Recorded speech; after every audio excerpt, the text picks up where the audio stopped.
It's a beautiful day here in Rio de Janeiro and a great day for the third day of the wheelchair fencing here at Karaoke 3 Arena. Wheelchair fencing at its very best. Yesterday, 4 titles were up for grabs. China won 3 of those golds. Uzbekistan got 1 in the men's and women's épée. Today, 4 more titles are up for grabs in the men's and ladies A and B category for foil. And joining me is Heather Fell. Heather, just introduce the there's a little bit what's about going what on. we're about to see so far today. We will be starting with the pools, and we're going to be following Pool B in the men's Category A foil competition. All of the athletes are seeded into pools according to their world rankings, and then they'll have to fence each other, everyone in the pool. So 6 athletes in Pool B. There will be 5 fights each, and a knockout, so the first to 5, and they'll be then seeded into an overall standings, and the top 8 from both pools will make it through to the quarterfinals, and then it becomes a direct elimination. Yeah, a little bit different for the elimination bouts there, up to 5, so they go through very, very quickly. And foil today, just a little bit different with the technicalities of the fencing, and Heather's going to take us through that as we go through the Just day. passing through your screen there was the great British athlete. You saw the Union Jack on the wheels, who won the silver in the men's épée category A on day 2 of the fencing. We are day 6 of the Paralympic Games, day 3 of the fencing competition. 5 days in total of wheelchair fencing in Karaoke Arena 3. And here come some of the athletes for the very first time.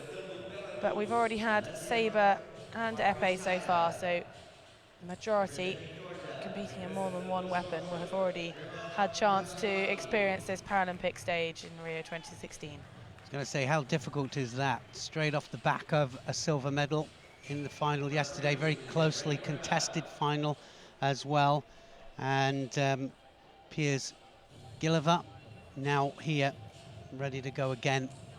And well, our first athlete to represent Brazil. We have 2 Brazilians today. Chavez just passing through there. A thumbs up from Poland as they come onto the arena for the first time today. The first time we're going to see foil at these Paralympic Games. First day sabre, and then day 2 was the épée, silver medalist from that in the épée competition. And today, the first day of foil, and the remaining 2 days will be the team events for foil and épée. So men and women competing today, categories A and B. So a total of 4 Paralympic titles up for grabs.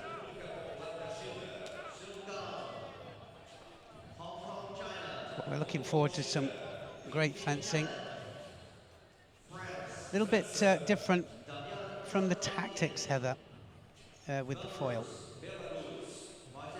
It's very different to épée. You can see the foil jackets on the athletes to start with, just covering their torso. So as opposed to sabre and épée, the arms are also part of the target, but foil is just the torso, so very clearly marked by that foil jacket, and they'll then be wired up, and that's the only area which will register a hit. So would you say that with foil it has to be more direct as to the to get the hit? Certainly.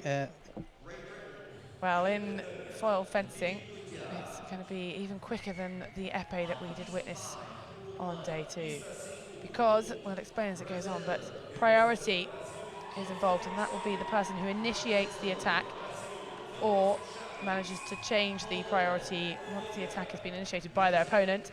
They can then take the blade, or if the attack is in some way interrupted, and that's up to the referee with his expert eyes to then come up with a decision if both hits are scored at once. So in foil, you do not have double hits. If there is one light that comes on, then that should be awarded unless there has been any infringement to the rules in the process of scoring that hit.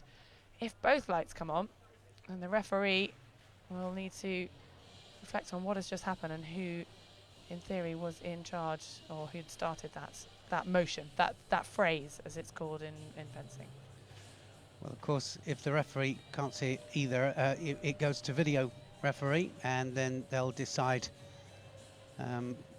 having looked at the video very, very closely, because it does happen very, very quickly, and the action is so quick sometimes, difficult to pick up with the human eye.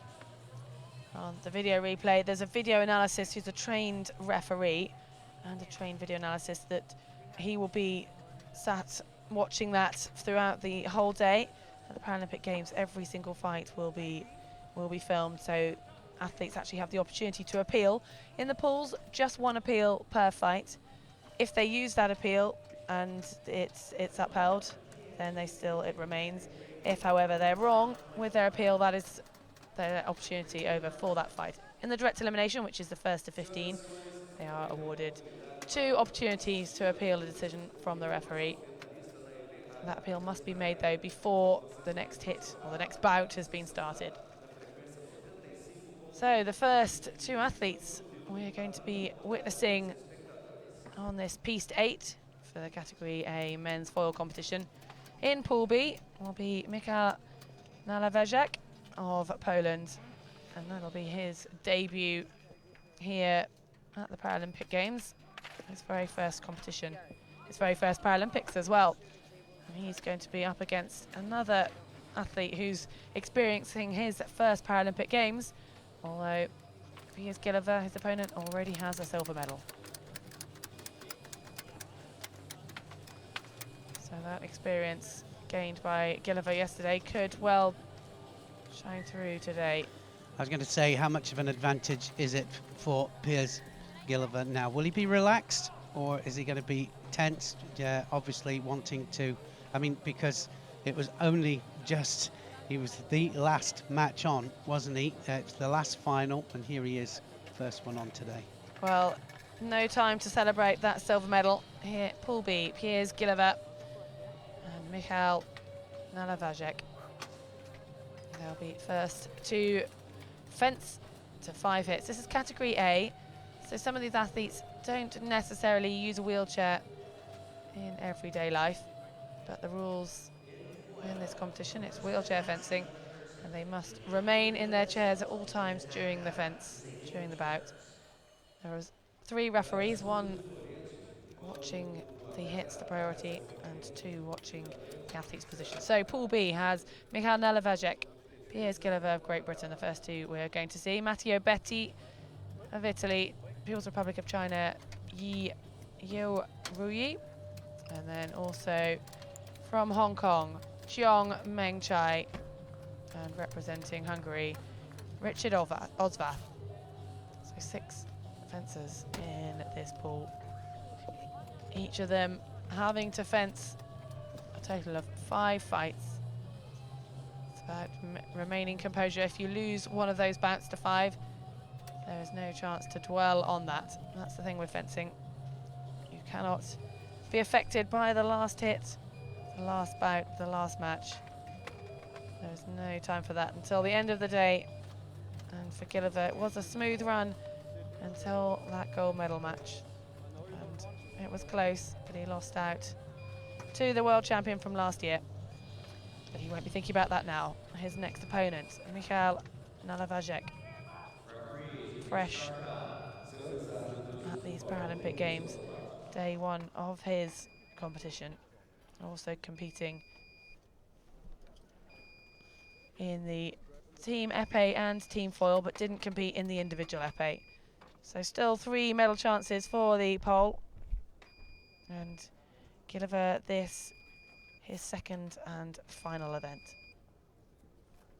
Yeah, we've got a left against right as well situation here.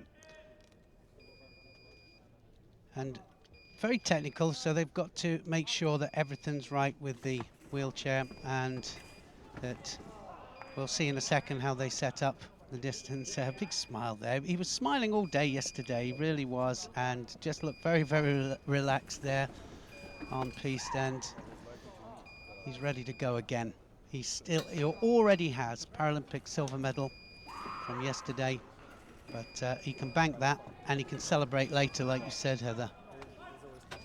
Well, this is Gilliver's final competition, as we mentioned. Where's his opponent, Nala Vajek? It's day 1 of 3 days for the Polish athlete. Just getting his fencing glove on.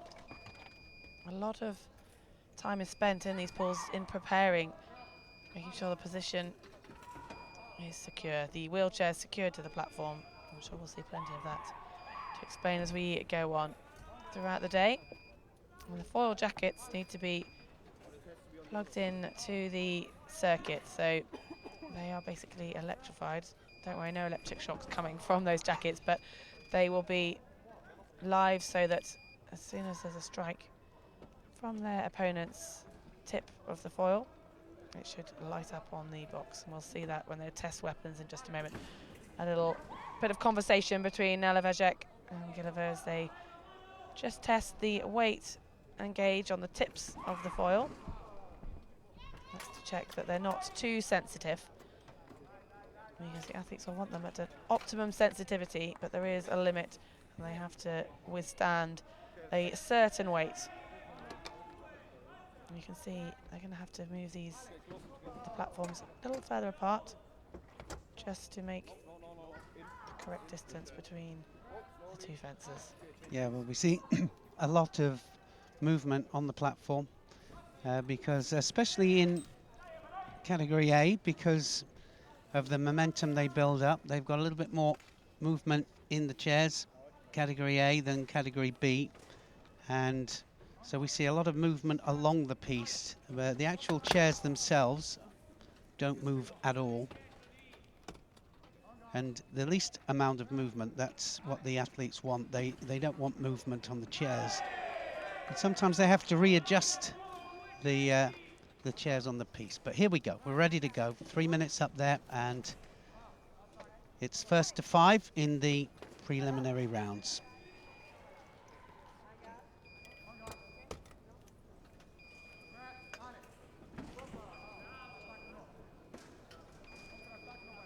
Well, the clock will count down, but wheelchair fencing seems to be over so quickly.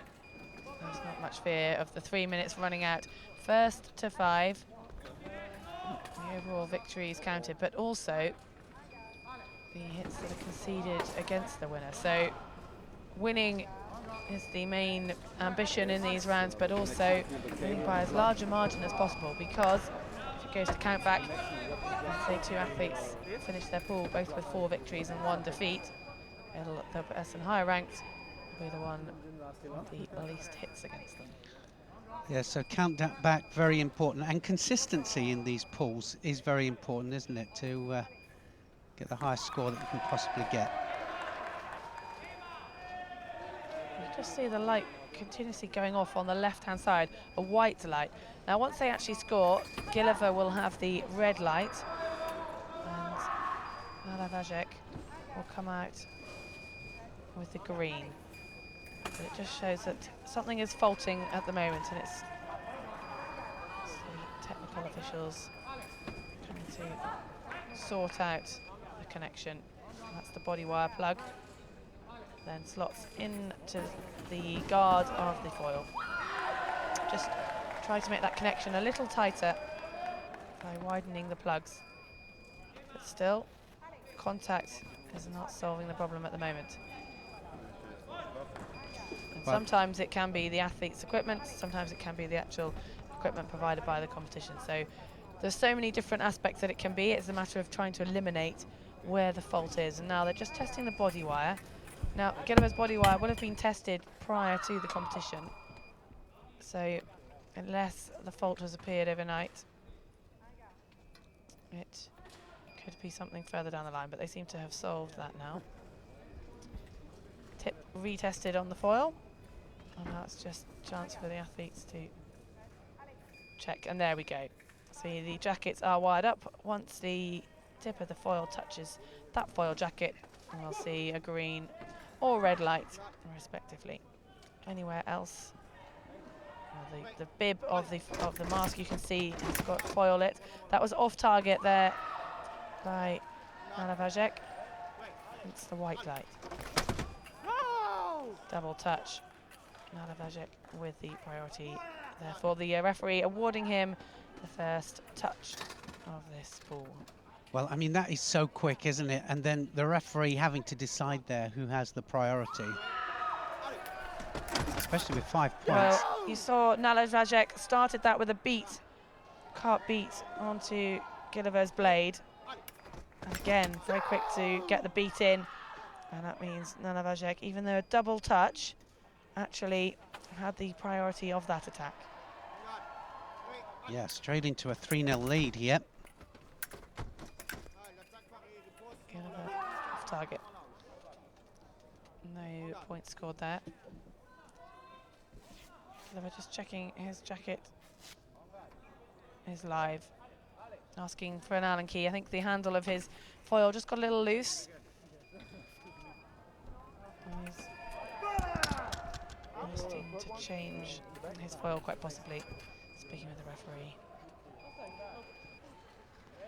Yeah, well, he certainly won't be too happy with the start there, Piers Gilliver, and just reassessing. We were saying, weren't we, yesterday, that sometimes you reassess in the small breaks that you have, and sometimes it can all change afterwards.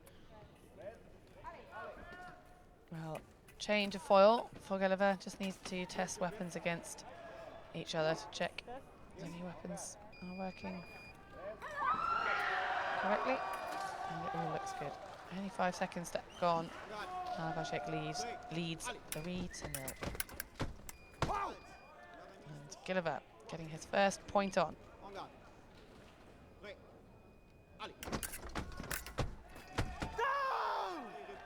Gilliver with the parry, but Nalavajek had initiated. Well, another point back. So he's fighting hard, Gilliver. Just asking for the correct on-guard position by Nalavajek. And that celebration by the pole says it all, short and sweet.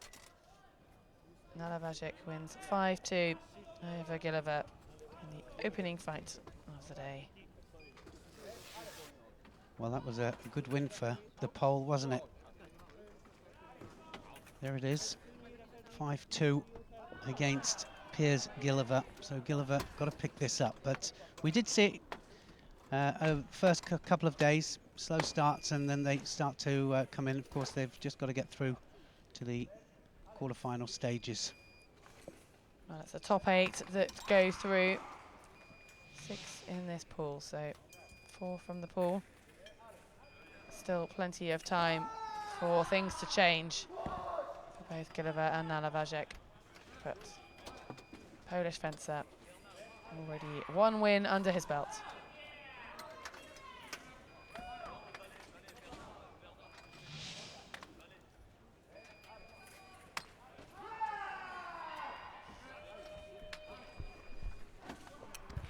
Well, it's Gilliver that stays on.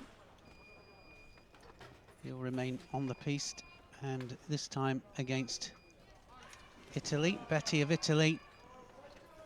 They met in the quarterfinals yesterday.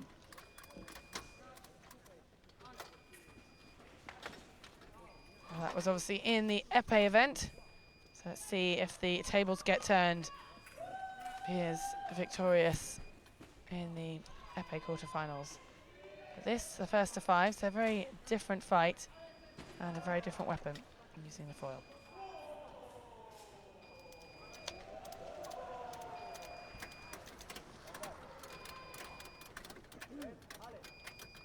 Betty, the more experienced Paralympian, representing Italy. This is his 3rd Paralympic Games.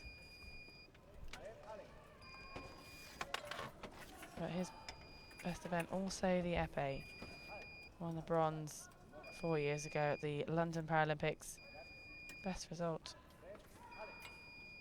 5th in this weapon. Piers Gilliver also favours the épée. So So this could be a fairly level playing field between these two. The more experienced Betty on the Paralympic stage, but the in-form Gilliver fresh from his medal. Just give us an indication why somebody would favour one weapon rather than the other. Is it just a balance? Is it balance of the weapon, or give us an idea? Well, most fencers will start with foil. That's the introductory weapon. And it's very much a matter of personal choice, what they start to feel more comfortable with. Very different styles for both weapons. But the natural progression would be start with foil and then have a go at épée if that takes your fancy. Start to specialise in that, and both of these fencers most probably went that route and have found that épée is maybe a sport that they are slightly more skilled at, but they're not going to lose the foil skill that they started their fencing career with. So here they both are competing on the Paralympic stage, and you have two options to win a medal, or in the case of Betty, he's actually competing in both individuals and both team events. So 4 chances of a medal for the Italian, but this for Gilliver, his last competition at the Paralympic Games, although already does have that silver. So equipment all tested, masks go on, and now the fight begins.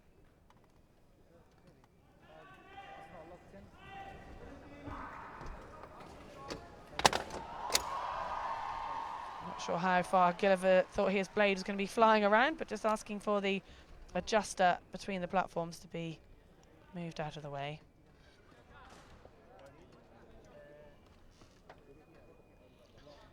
Well, this is something we saw yesterday. A lot of the fencers having just a problem with the electrical contact being caught behind them as they were coming back into the chair, because you'll notice that they grip the chair very, very hard with the other hand, and there's a lot of movement in the chair, although they're not allowed to bring 2 buttocks out of the chair, and they've got to keep one in contact all the time. One buttock only may leave the chair during each bout, and that's what the 2 referees on either end of the piece, part of their role is to keep a close eye on the movement of each fencer. Category A, a lot more movement than we'll expect to see when we see the Category B fencers later on. As we said earlier, these athletes don't necessarily use wheelchairs in their day-to-day lives, but must remain in the chair at all times during each bout. And some athletes choosing to use the straps to help hold them in place, limit the risk of being penalised from coming out of the chair. First warning is a yellow card, and then the second mistake equates in a red card, and that then is a penalty in the form of a point to your opponent. So when you're just fencing to 5, you have a couple of excessive movements out of the chair, and suddenly you can find yourself losing the bout. Yeah, we saw it as well in the later rounds when it was up to 15, and very important points given away for it, you know, and it's each point so close, so I can't afford to give 1 point away, not for penalties. Just fixing the body wire, it looks out of the way, making sure that it doesn't come undone, because if the body wire detaches, then if the athlete has scored a hit, it wouldn't actually be registered. In that situation, if the athlete thinks they've scored the hit, they can appeal to the referee, but they can only do that if they haven't tested their foil themselves. So then the referee will check all of the plugs, check everything's plugged in. If it is, he'll then test the tip of the foil, and if it goes off, then the hit to the opponent will stay. If not, then that hit is annulled, and they resume fencing from where they were before that last point. Can we do this in the next match? Is it okay for now? Yeah, so you need it fixed right now. Just checking if Gilliver's happy with his body wire being out of the way of the chair.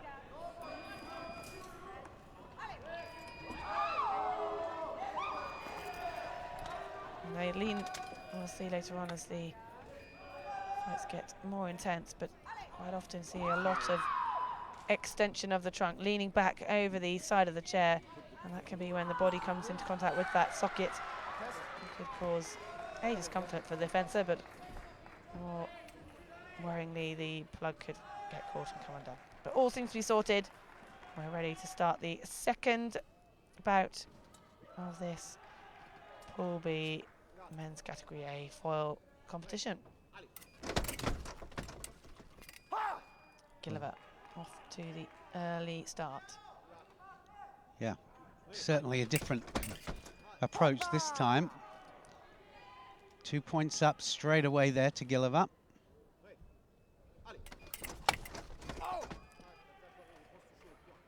Very quick, Gilliver coming back into form. Didn't have such a strong opener, but now 3-0 up. He beat Betty to 15 in the quarterfinals in the épée. Now this being foil, different situation, but again, showing his dominance over the Italian.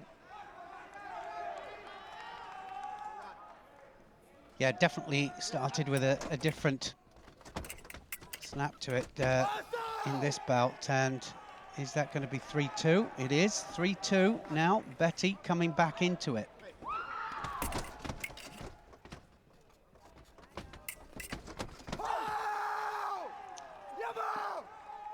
Gilliver getting very pumped up, but maybe thinking that was his hit, but the counter riposte was from Betty. Nothing done on that situation. No lights on. Referee just checking the jacket of Gilliver. Smooth. Not going to get caught by the foil. Off target for Betty.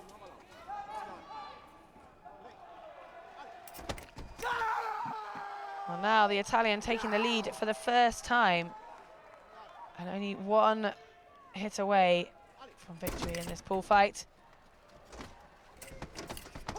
Gilliver equals it 4-all. The next point will win this pool. Yeah, great fight back there, wasn't it, by Gilliver? Needs this. Off target for Gilliver.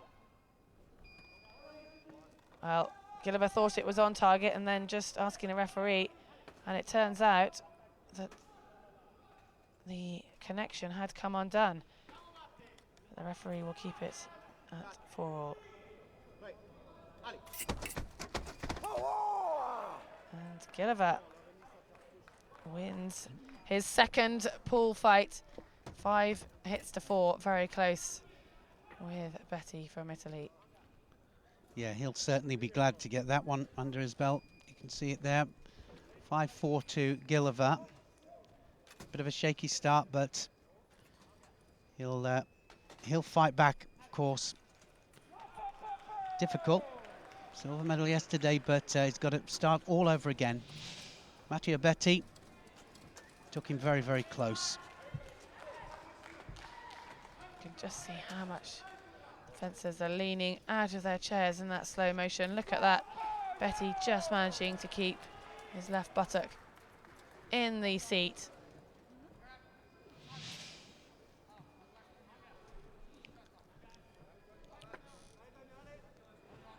Gilliver had 2 bouts in a row. He'll leave the piste.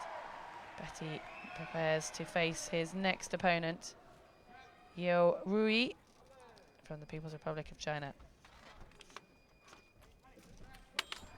Well, tell us a little bit about Yo, because he's a man with certainly a bit of has form. some pedigree, does the athlete from China, and he has got to be the man to beat in the whole competition. Reigning Paralympic champion in this event in the last 2 Paralympic Games, London and Beijing, and then world champion for the last 4 World Championships. Quite some record Yi Rui does hold.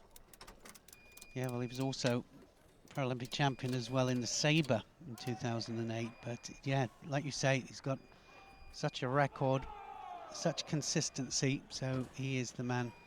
And I'm sure that Matteo Betty knows all about Yo of China.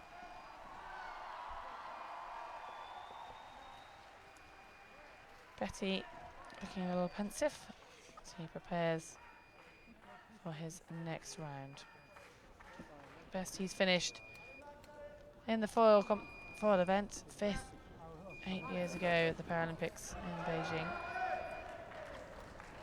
Epee his preferred event, whereas Yo Rui only competing in foil in this competition. He does have that bronze medal, as you say, from Sabre 8 years ago. But here in Rio, just competing in the individual and team foil competition. Yeah, obviously a specialist. It's the weapon that he specialises in.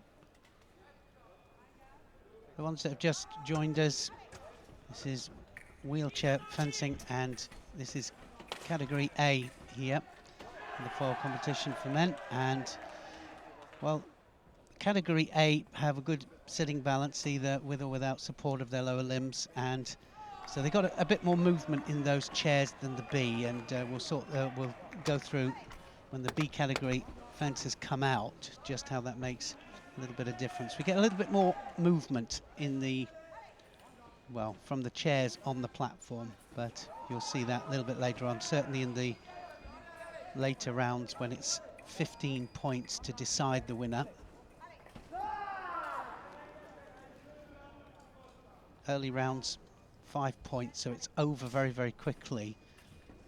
Very seldom do we see the 3-minute time go down. Just seconds pass because it's so explosive. On guard, and they're away. 1 point up straight away there for Yo.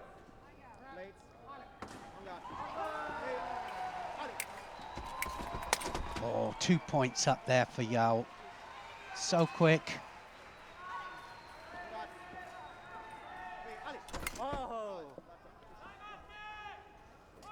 Under the guard this time. Was that 3 points? It was. Now we can see that Yo getting his dominance over Betty. Betty just getting one hit on the board and trying to make some inroads onto the world champion. Betty would gain some significant confidence. Well, Yo there just asking Betty to lower his arm in the on-guard position, but the referee is happy. Nothing allowed on that, no one having priority. That hit. Well, Betty equalising things against the reigning Paralympic champion. The opening round for Yo. A smile on his face there. He's just asked for a review on the video. But it looked as though the electrics came up with the light for Betty. So unlikely that the referee overturns what the computer says, but he'll be watching that closely. The referee has 4 opportunities to watch, and the score stands. Nothing changed from that. The appeal for Yo. No, it did go. So Yo still has another appeal. And he won that hit. Betty equalising though. Back to 3-all.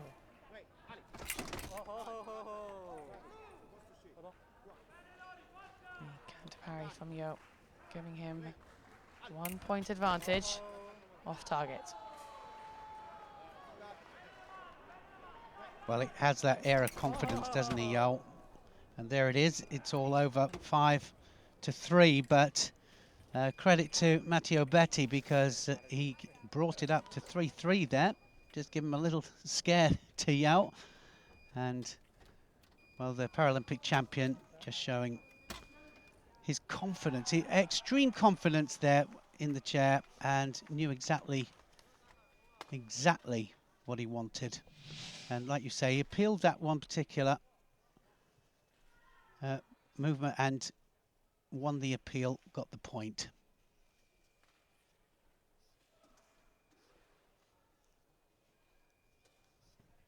So it's Yo that will stay on the piste.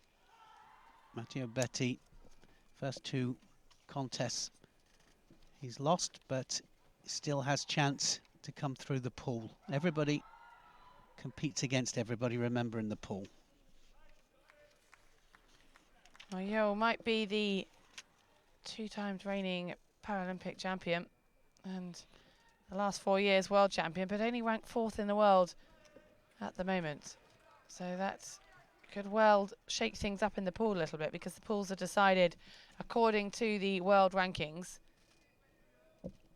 And actually, he's the 2nd highest ranked in this pool. It's Richard Osvath. We're yet to see the Hungarian, who's ranked 2nd, and interestingly, above the Paralympic champion. Yeah, it doesn't always go though, does it? I mean, sometimes they specialise in the big tournaments there. Well, here he is, the higher ranked fencer, Richard Osvath of Hungary. We've seen some great success for the Hungarian fencers over the last couple of days. Bronze medalist from London 2012. Silver medalist from the World Championships the year after, but not been on the podium in the foil event since then. Well, I've seen it in quite a few sports. The ranking system, of course, produces world ranked number 1, 2 and 3, but when they come into the big tournaments, the Paralympics, of course, they need to qualify. But like you said, Yao coming in here and just messing things up a little bit, messing the order up a little bit. It doesn't always go according to plan. And of course, their main aim is to win the big event. And interestingly, in fencing, you do sometimes see that athletes might choose to train very hard, but actually not compete in too many competitions. Yo will have qualified from the World Championships, where he won last year. He might have decided just to keep his opponent slightly in the dark as to exactly how his training's going. No, exactly. You sometimes see that in high-level sport in an Olympic year, that if he's confident with his own skill. Yeah, main aim just to qualify for the big event and not to qualify as world number 1. Well, now just adjusting the distance, and in foil fencing it is measured to the inside of the elbow crease when held at 90 degrees. A little bit closer than with épée, and that's purely because the only target in foil is the foil area, which makes sense, and that's just the torso, as opposed to sabre and épée, when the arms are also part of the target.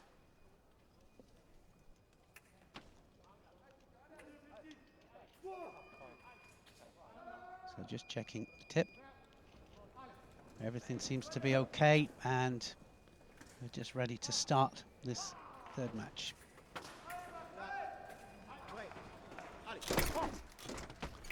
Wow, like lightning there, Yao. Off target, no point scored. You can see the white light come on, and that just means that the area outside of the registered foil is caught, and Yo just catching Osvath on the arm there. Yeah, Osvath way back there on the chair, but you can only stay back for so long. You've got to come forward at some stage.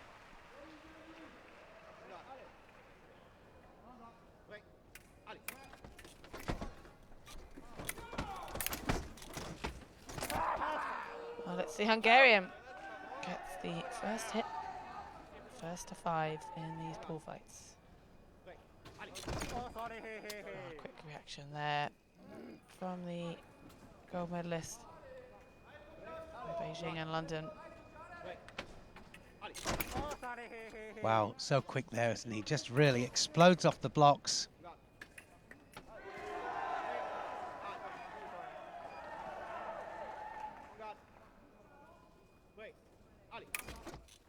A lovely flick hit by Yo. Puts him 3-1 up over Osvath. Just extreme confidence.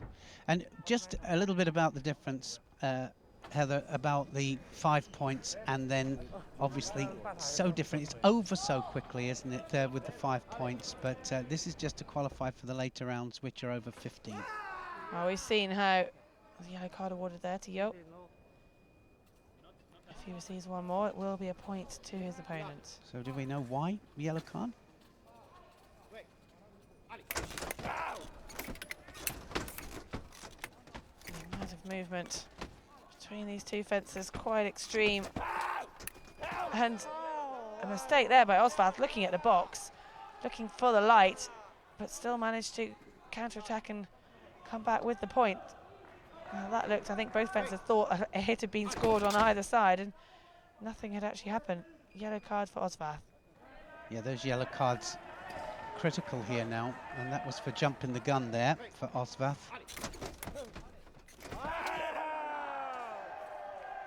Counter-attack from Osvath.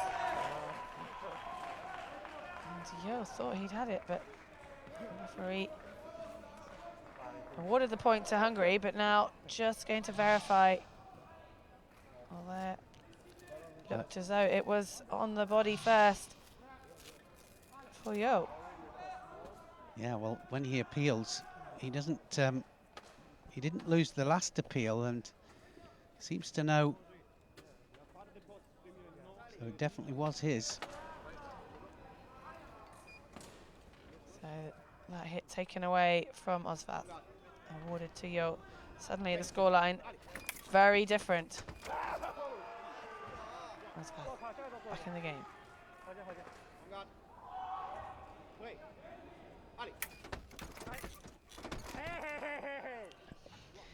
Yeah, there, just having a little chuckle to himself. Maybe speaking with his coach in the background. Another victory for Yo Rui over Richard Osvath that time. 5 points to 3. Yeah, I'm smiling because there's an absolute confidence about Yao Rui, and he just knows the game so well, and he knew that one touched first, didn't he? Just flicked it over. Lovely flick hit there to the body. Osvath came back fighting, but it was Yo who got the final 2 points on the board, and just smiling with such an air of a Paralympic champion. Yeah, it is. It's the air of, I've seen it in quite a few different sports, and it's not an arrogance, but it is an absolute supreme confidence.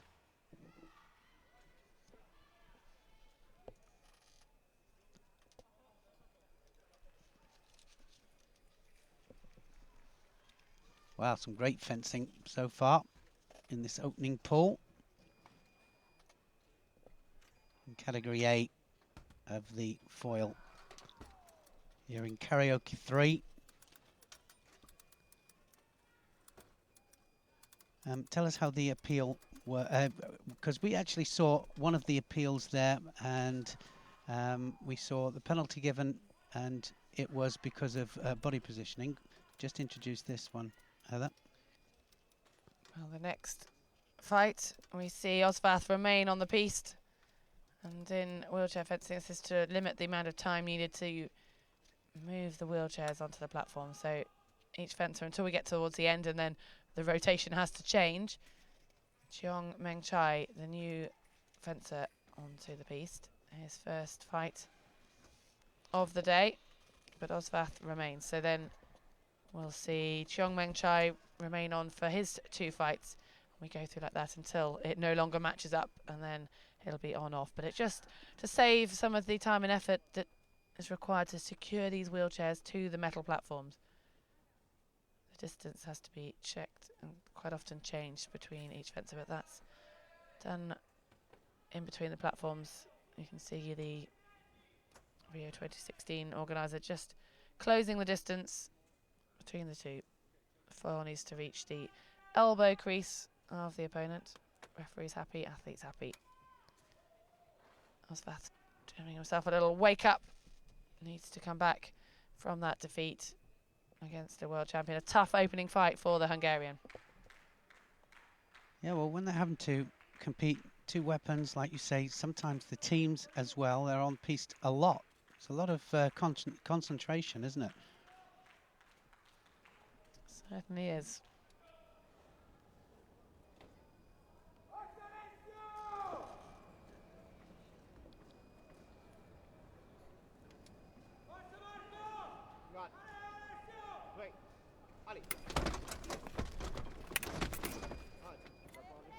just off target. Osvath countering that, getting the first point on. Second one up to Osvath.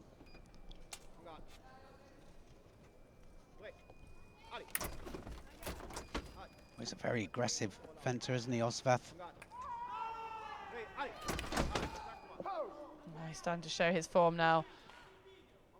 Bronze medalist from 4 years ago. Had a tough opener against the gold medalist. Might not have expected that as his very first bout of these Paralympic Games, but maybe a good one to get out of the way, because now he's starting to shine. Yeah, 4 points up. Yellow card as well to Xiong. It's all over. So that was very, very quick, wasn't it? 5-0 there. Xiong never got into it, really. Osvath, though, starting to really warm into this competition.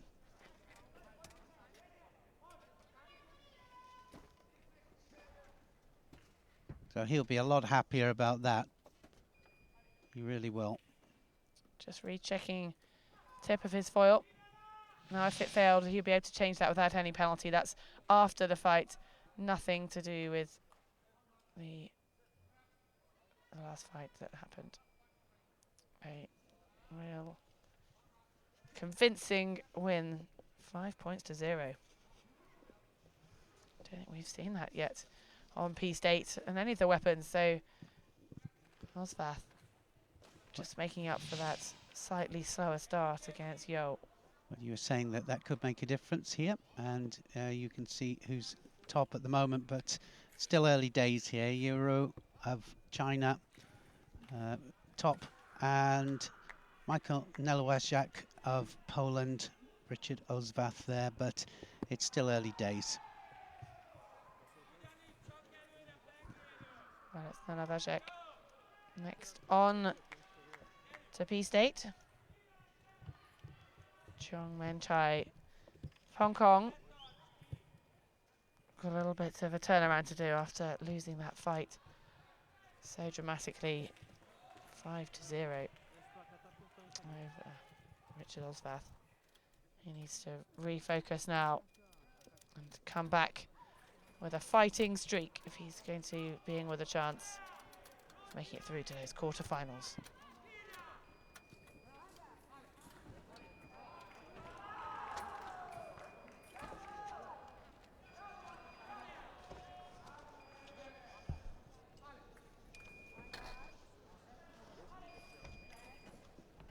A little bit of a problem, I think they're having with the electrics there, but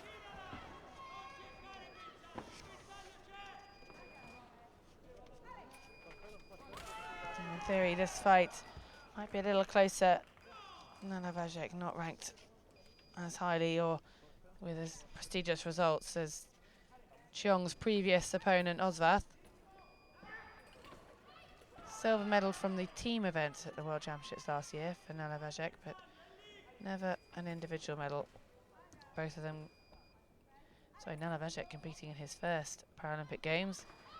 Chiong, his second, but only in sabre at London 2012. So the first time in the Paralympic Games in foil for the athlete from Hong Kong. He also competed in the sabre on the opening day. Made it through to the quarters, and it didn't progress from there, finishing 11th overall. And he'll have the foil event. Nelewajak, his first day here in Carioca Arena. The first day of 3. Epee and the foil team event. So both of these athletes competing in foil, but Chiong backing that up with sabre and Nelewajak backing it up with epee. They meet in the middle with this weapon. well, almost ready to go now.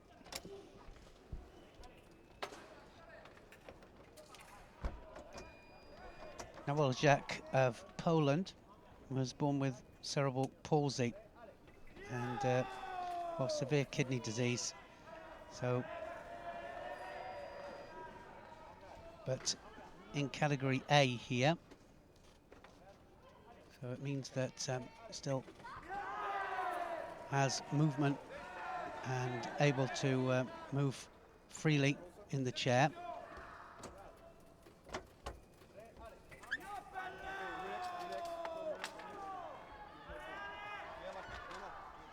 Well, now they just correct the distance. Needs to be a little closer. So they pull the platforms. The chairs are now fixed to those platforms. And the platforms adjusted to make the correct distance, and then they will be fixed. They are at 110 degrees from the center line. But Nala Vajek, being the left-hander, means the platforms have to be turned around. In this case, we'll be seeing the back shoulder of both of the fencers. Nala Vajek being on the right-hand side as the left-hander. Cheong, right-handed. Holds out his fencing arm, and the tip of that foil needs to reach the elbow crease of Nala Vajek. Interesting as well. Look at the referees behind there, just making sure that they have an upright posture when they take this reading. Different reading, of course, if you're leaning back or leaning forwards. Checking the foil jackets are wired up correctly. The green and red lights coming on respectively. Just need to check the foil part of the mask, where you can see the bib, the bottom half of the bib of the mask is made from the same material as a jacket, and that also connected via that cable that's attached to the mask, and that means it's part of the target area. Anything that isn't covered with that foil material is off target. The only way to score a hit, to get a light on, is to strike the tip of the foil onto your opponent's jacket, and that white light means off target. So Cheong Meng Chai in that situation was outside of the foil area. Nala Vajek, however, getting his point on target.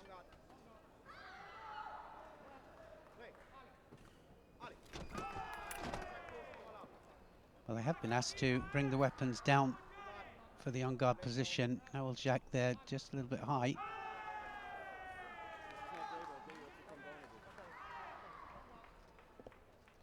The referee just pointing out something to Nala Vajek he wasn't happy with. Yeah, I think it's because it was too high. He had the weapon too high for the start. It's not interfering with his opening run. 2-0 to the Polish fencer.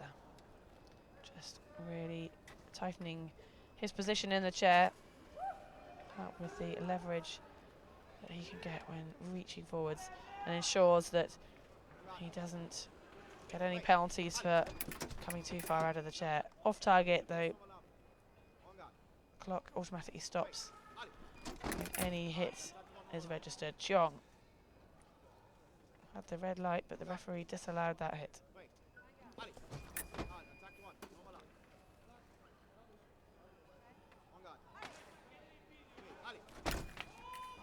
That one was on target. Nawal Jack gets 3 points on the board.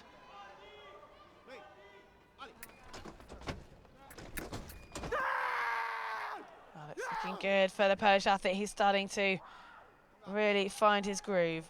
And Cheong Meng Chai has yet to score a hit in both his opening bout and now this one. He hasn't got many chances left. Nala Vajek scores this next point. Cheong will leave with 2-0 defeats.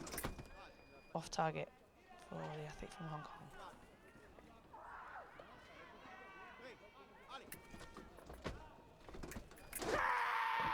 Nala Vajek convincing there. 5-0 victory. Well, that's 2 victories out of 2 for Nala Vajek. Cheong Meng Chai yet to score a point. 2 defeats so far for the fencer from Hong Kong.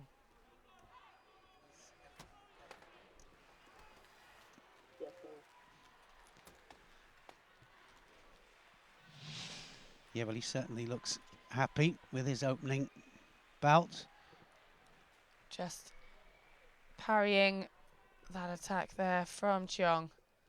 Cheong wide, just touching the arm, well off the jacket of Nalavajek. And triumphant victory roar from the pole.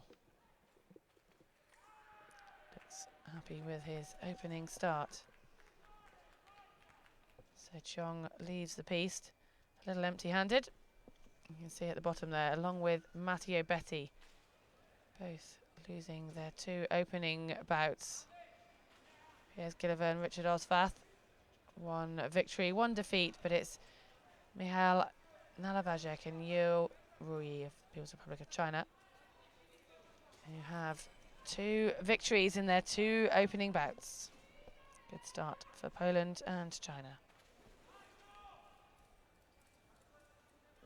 Just explain right of way, because that's the difference, I think, with this weapon, isn't it? It's very much the determining who has the right of way or who has got the point from the right of way. Well, it's similar in that sense to sabre, and that's why we see the athletes on the A of alley, the instruction given to the athletes that they can actually start the fight, and wanting to get the initiation, start the movement, and it's the athlete who starts the attack first, or who starts the attack full stop. If the defending athlete gets hit, well, the simple version is if the light comes on, unless there's some reason the referee sees, that will be awarded. But when it's a double touch, both lights come on at once, then the referee has to decide whose priority it was, who had started the attack or who had moved the blade out of the way, or there'd been a pause from the other athlete. So foil fencing is very technical. It requires a very astute eye to follow it.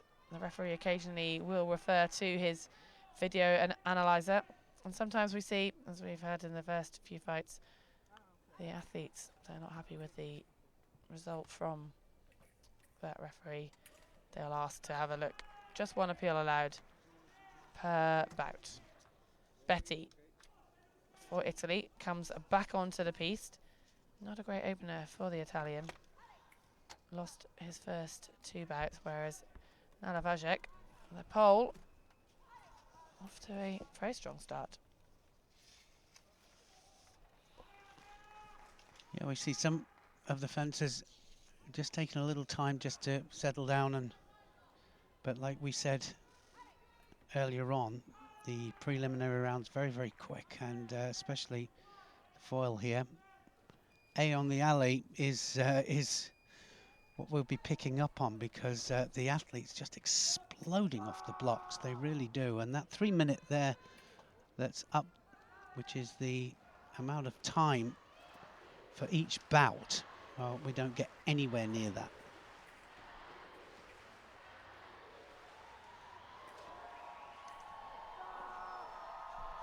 Well, the favourite in this bout would be Nalavajek over Betti. But every fencer finds another fencer a little different.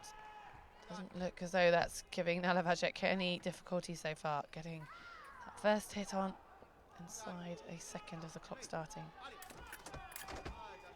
Betti returning, equalising at 1-all.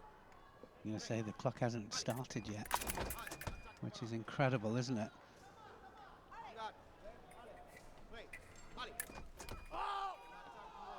Second point for the pole. Nalavajek gets 2-1 up. Off target. You see the white light appear if the tip of the foil is compressed on anything other than the foil jacket or the foil bib or the mask. That causes the fight to be paused. And the athletes just having their guards caught on each other. But nothing scored as a result. The referee had called halt. So that's third point up there. Betti just checking that the foil jacket of Nalavajek was wired up. Look how they're strapping themselves down there. Betti really doesn't want any movement in that chair other than his trunk being able to move. He doesn't want his legs to move at all. You could see Betti just striking the leg of Nalavajek there well off target of the torso. And again.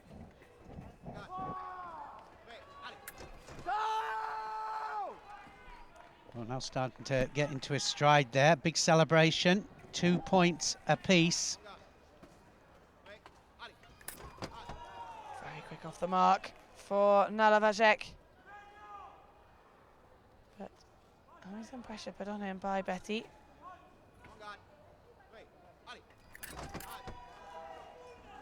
So just 1 point away now. 4-2, Nalavajek.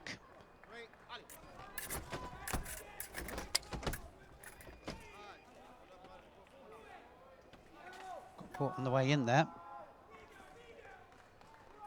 Just a little cramp from Nalavajek in the calf. So just explain just a little bit about the timeout that they can have. Well, if the problem is due to the disability that the athlete has, then that time isn't limited. If, however, it's an injury that's just occurred as a result of the fight or during the fight, there's a 10-minute time limit for that injury. But if the athlete, part of their impairment is muscle spasm, then the referee is expected to allow time for that to recover. And that's exactly what happened there. Nalavajek now okay.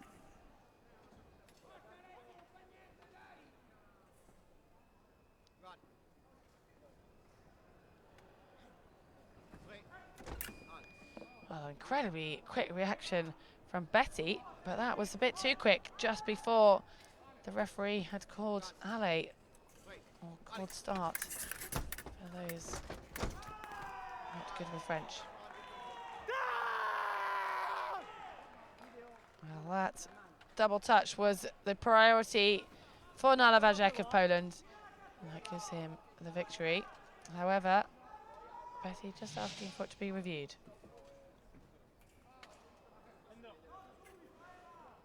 Just one review, one possibility of a review in the preliminary rounds.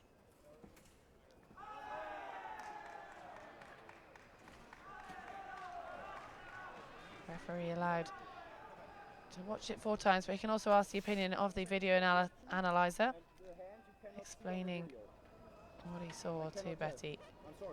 And he's saying sorry. It sounds like the score stands and Nalavajek wins 5 points to 2.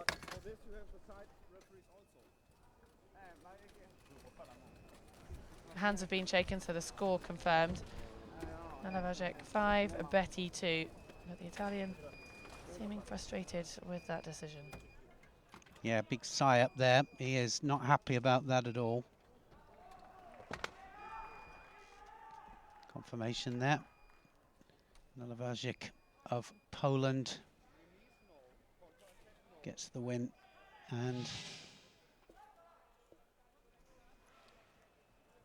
well, you can see clearly there, first to get the point, and just, well, we haven't seen that happen before, have we? Just a little tie up there of the weapons.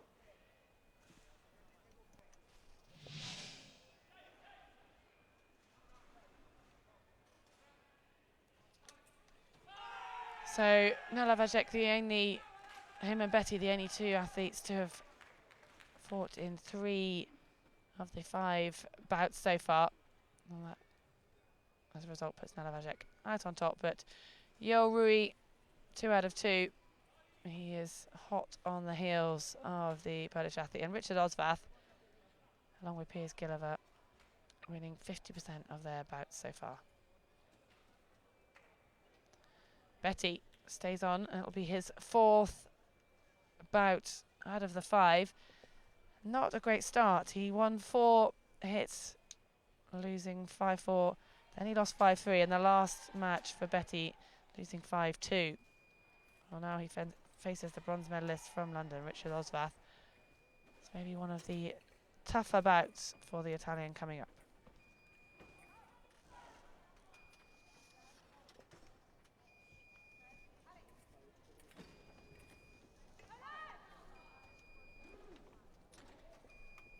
Betty made it through to the quarterfinals in the épée.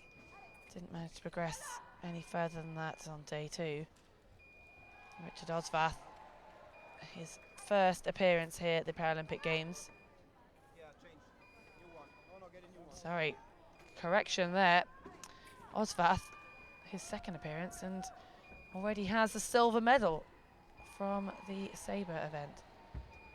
So the Hungarian maybe feeling relaxed. He's had a day to recover. The sabre was the opening day for the fencing in this Carioca arena. Yesterday we saw the épée, and today the first day of foil competition. And the Hungarian looking very relaxed. The second athlete in this pool to come into the pool with a silver medal already to his name. Yeah, it's a great, well, advantage I was going to say, but certainly you come in on a high. Slightly more relaxed as well, but I'm amazed how relaxed the fencers are when they are coming onto the piste. One or two feeling the pressure.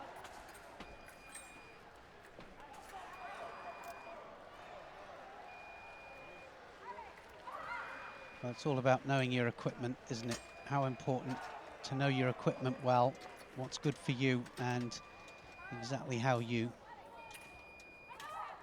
want it set out.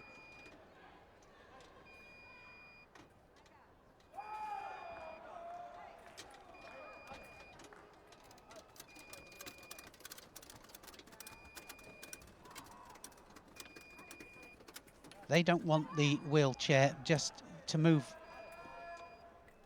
not a centimetre. They need to get as much purchase from the wheelchair as they possibly can, because the Category A fencers have more trunk movement and are able to really stretch well backwards and forwards. But if that wheelchair moves just one iota, it makes a difference. Class A incorporates the athletes with good balance and recovery and full trunk movement. So they've got full trunk movement, these fencers.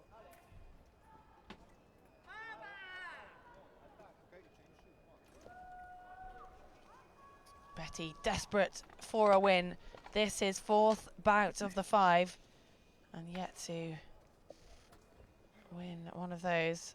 Osvath, his third bout, 50-50 start for the Hungarian.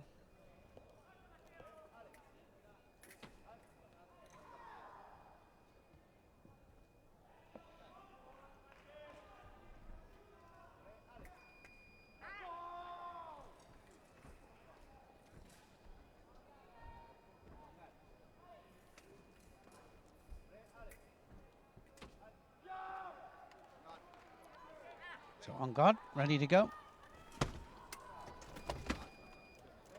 And like Heather said, Betty desperate to get a win under his belt here.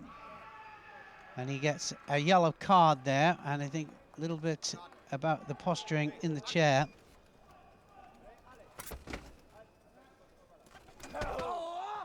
Betty waiting for Osvath to come in, timing it perfectly. But referee not allowing it. Off target for the Italian.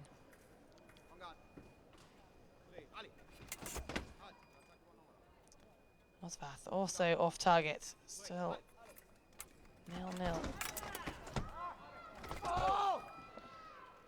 First point up there for Betty. Referee not giving it.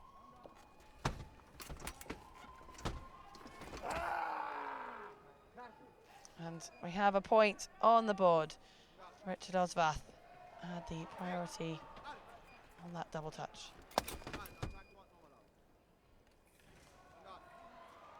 That's the difference here, isn't it? The double touches, they have to decide who had the right of way and to score the point.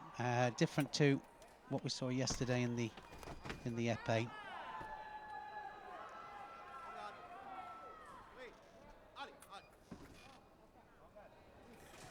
Too quick off the mark by Osvath. Both athletes now with a yellow card. And this, one of the closest fights, the longest to get going. Betty awarded that point. 1-1 and almost 30 seconds into 3 minutes allowed. Betty celebrating that clear red light. Osvath really stretching out of his chair. Betty using the pause to make his attack, but just short of the foil jacket of Osvath. Both athletes touching off target.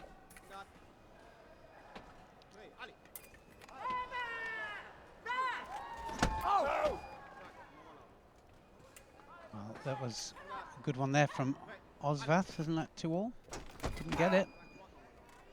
That was after the light, the off-target hit Betty. That causes the fight to be paused. You see then Betty so close, just catching Osvath underneath the foil jacket. I think struggling to get the point on target.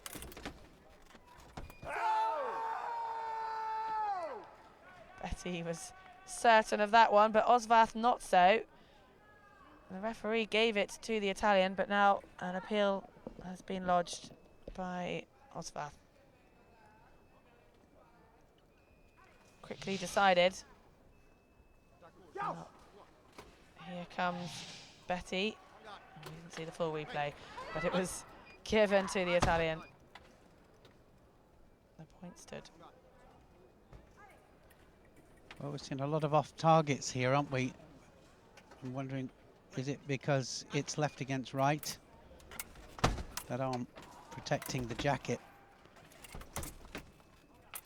Well, the arm always goes first. The arm will always be in front of the jacket, so it shouldn't be making any significant difference. But a very close fight.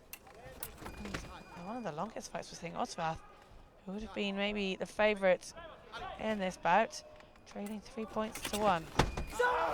And now finds himself looking close to defeat in this bout. The Hungarian just shaking out his hand, trying to prevent too much fatigue building up. Yeah, pulls one back there though. Not finished yet.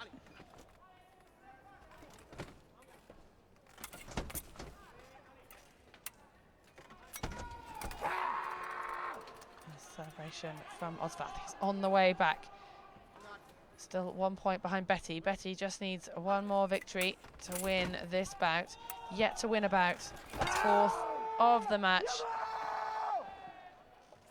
Well, Osvath furious at himself, it seems, as Betty wins 5 points to 3 in his first victory in this pool.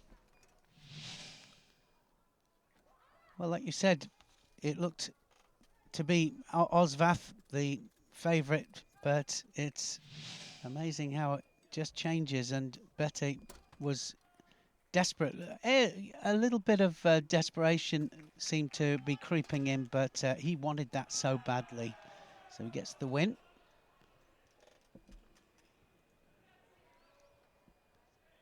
Confirmation 5-3 then to Betty. Matteo Betty of Italy then gets his first victory.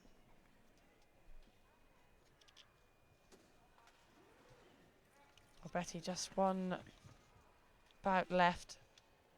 One more chance to turn things around in his pool, but he's currently at 3 defeats, and that 1 victory that he just had over Osvath. Osvath leading out the way, but as he started to move his body in, he had initiated that attack.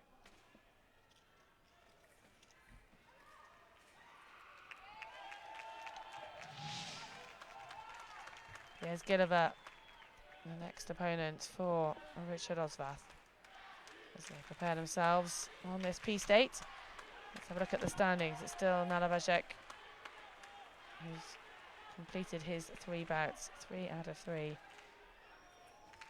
Yo, 2 out of 2, and the rest of the field have all lost 1 or more of their bouts. Chong yet to have a victory. Betty just putting himself above Chong after that last bout.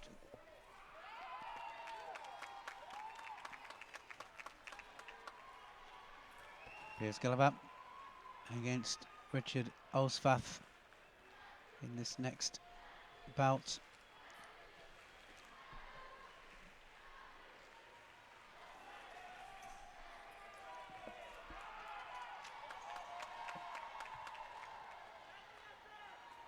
Well, fencing is one of the few sports that has been in every Olympic Games since 1896. It's been in every single one. And also one of the original sports of the Paralympic Games. Started in 1960, and fencing was one of the key sports, along with swimming, when the Paralympic Games were initiated back in Rome.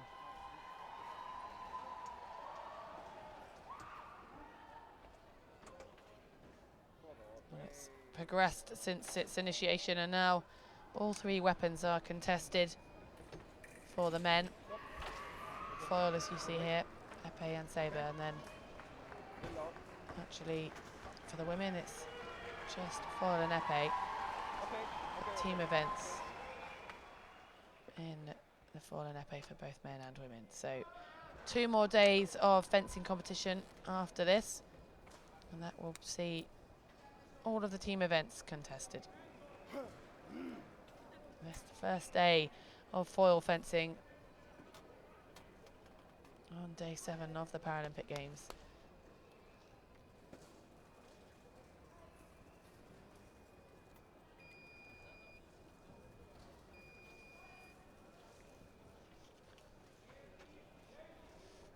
So all the checks done and ready to go on guard.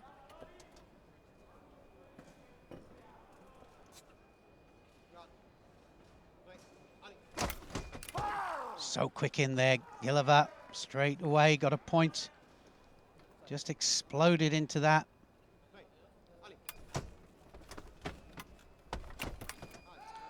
Osvath retaliating, and he'll have a point to prove after losing to Betty in his last bout. Gilleva just missing. Wanting to check, he thought he was on target, but all equipment working correctly, the red light proving that. Yeah, sometimes the referee just having a little readjustment with some of the equipment just to make sure that it covers the body properly. Safety reasons, of course.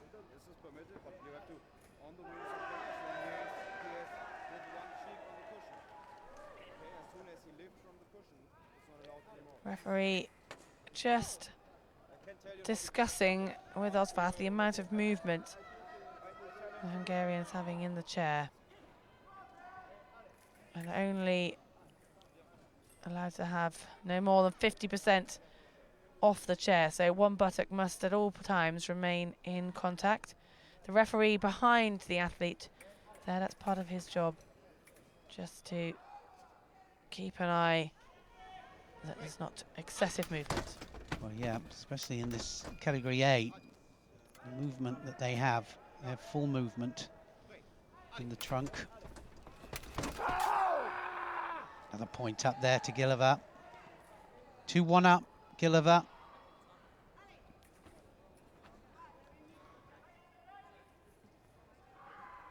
Well, Osvath not having the best run of it, is he? Well, Osvath thought that was his point, but he's asking for a review, or is he? Having a think about it, decided against the review.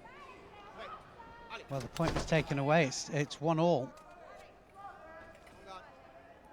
review needed. The referee made the call himself. Wait, yeah, just look how the chairs are moving along that platform now.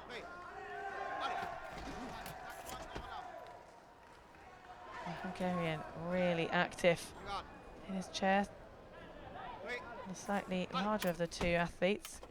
Gilleva really retreating, trying to stay out the way of that huge reach that Osvath has, but not managing to evade the attack that time around.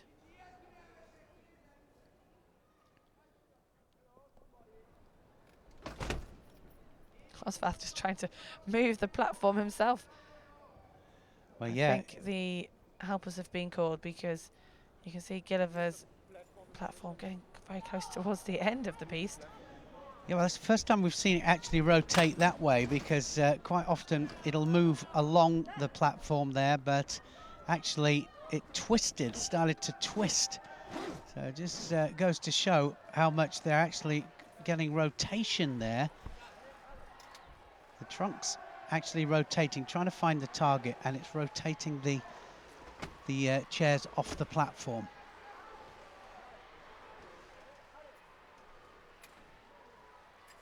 The score stands 3-1. Osvath turning it around in the last couple of hits.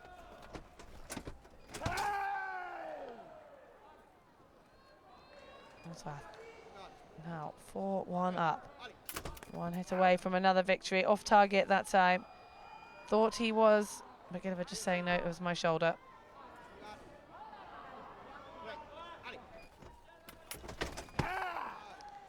The Hungarian saluting, very quick to take off his mask and shake the hand of Gilliver and head off after what looked like a strong opener for Gilliver. It's Richard Osvath who came out triumphant, 5 points to 1.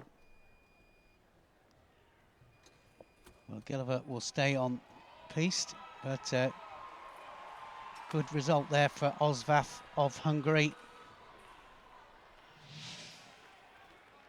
Like you said, so much movement there in the chair. Referee at one stage just having a little word with Osvath with the amount of movement. Sometimes they have a word with them about their stance as well.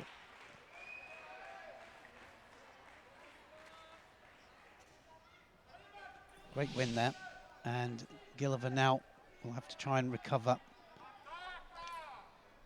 Well, Gilliver's got a tough match coming up. Currently stands in 4th. Osvath, with that win, puts him up to equal 3rd. Sorry, into 3rd, just behind Yo. But Yo has a bout in the bag, or 2 bouts in the bag. I expect to see that lead extend. It will be the athlete from the People's Republic of China who is next onto the piste, and this could be a tough call for Gilliver to come back after that defeat against Osvath. He now faces the reigning Paralympic champion.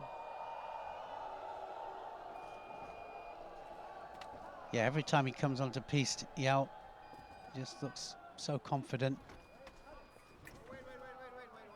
First place in London, 2012.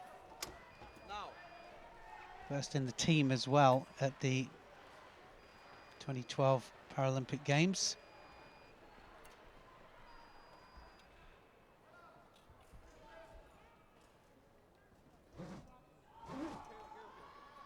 So there's the adjustment.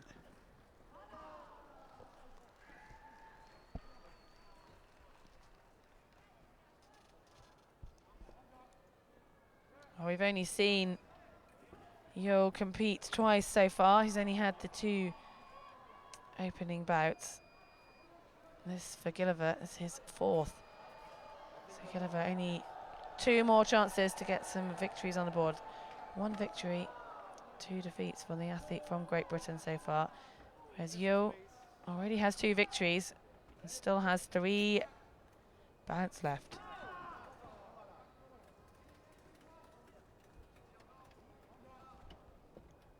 The silver medalist from the épée on day 2, Piers Gilliver, will be feeling a little bit of pressure in these pools.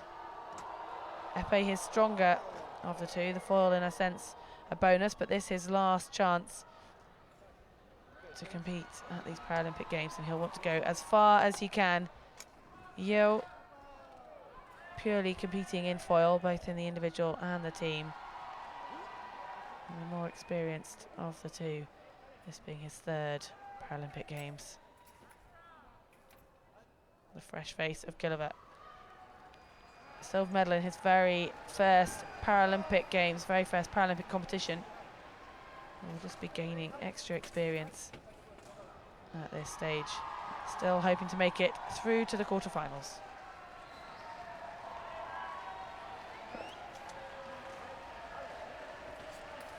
So ready to go. On guard, and straight away, Gilliver gets a point on the board. Is the referee going to allow it? Well, he doesn't, and he gets a yellow card instead. A little bit too quick off the mark.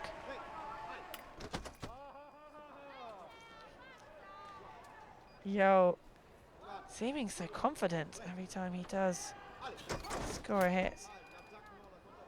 Yeah, he really is a specialist, isn't he? And he knows the game. You can tell that he just knows it by heart. 1 point up, though, to Gilliver.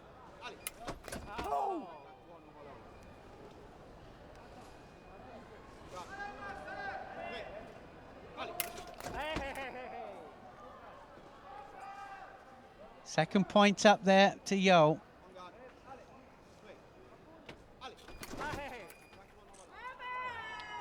Interesting noises Yo seems to make on every action. Almost sounds like a laugh, but I'm sure it's not. It's a sort of an encouraging sound to himself.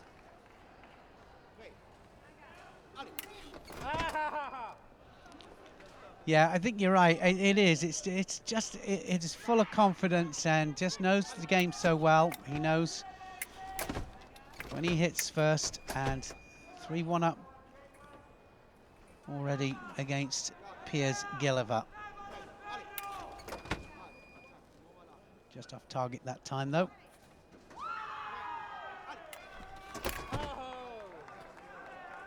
Gilliver just shaking out his foil hand. You want to have a relaxed grip. As soon as you start holding it too tight, accuracy will slip away. You've got to be so quick and dexterous with the dominant hand, with the fencing hand.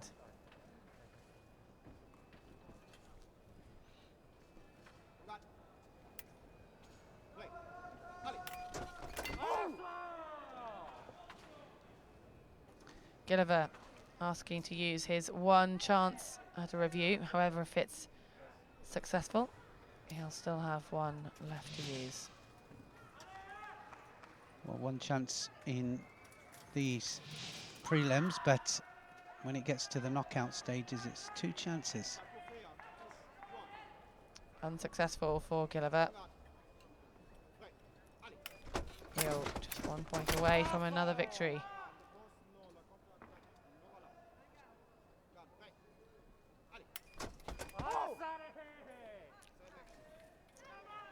Yo had the advantage, and even though Gilliver looked to be off the mark early on, the experience of the athlete from the People's Republic of China just shining through there. 5-1 to Yo, the winner of that bout. Well, on this kind of form, Yao Rio is going to be very, very difficult to beat, isn't he? That was a good one, though, from Piers Gilliver. Look at that, over the top, and just gets his 5th point. Smile says it all. It is a confident smile.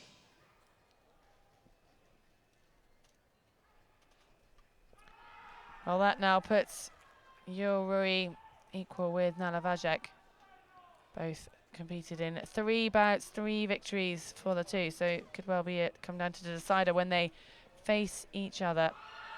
Piers Gilliver, Matteo Betty with some work to do, but it's Chong Meng Chai of Hong Kong who's trailing after 2 bouts.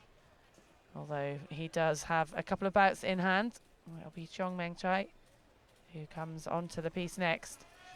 But a tough opponent, because remaining it is Yao Rui, and these two probably either end of the ranking in this within the pool.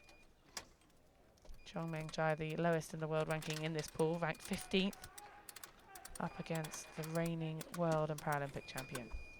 Could be a tough call for Chong to get a victory in his pool at this rate.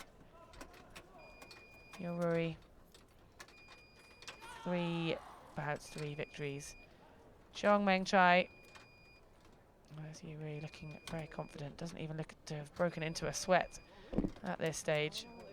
Chong Meng Chai only had 2 bouts so far, but yet to get a winning score on his pull sheet.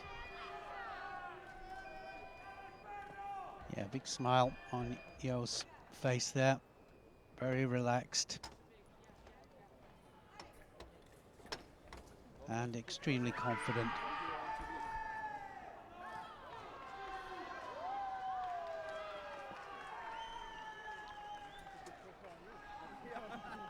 You can see Yo just practicing his flick movement of the wrist of the blade. These foil blades very light. You see flicks in foil far more regularly than you would with the épée blade. That much more malleable, that much thinner, and that much lighter. Yeah, about a pound in weight. That's the foil blade. What's that to us youngsters then? Just less than half a kilo. Okay, Well, just less. On it with the stats here at this wheelchair fencing. Yuri of China on the right hand side of your screen. Up against Chong Meng Chai of Hong Kong on the left.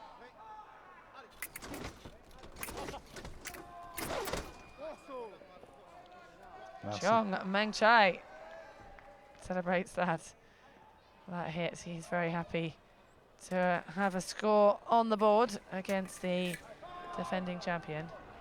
But already after just 1 hit, they've already moved down the piste and having to just readjust things back to the centre.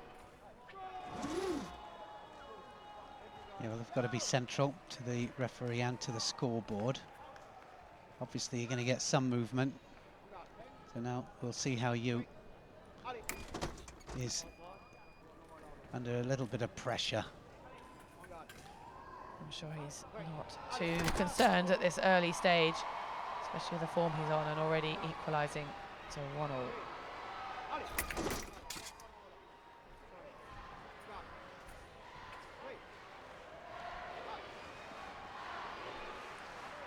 Movement initiated a little bit too soon by Chong, just trying to get priority over Yo with his attack.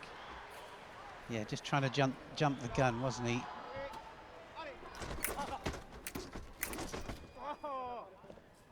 Wow, celebrating a second point there. Chong Meng Chai 2-1 up. Quick reaction from Yo, not letting Chong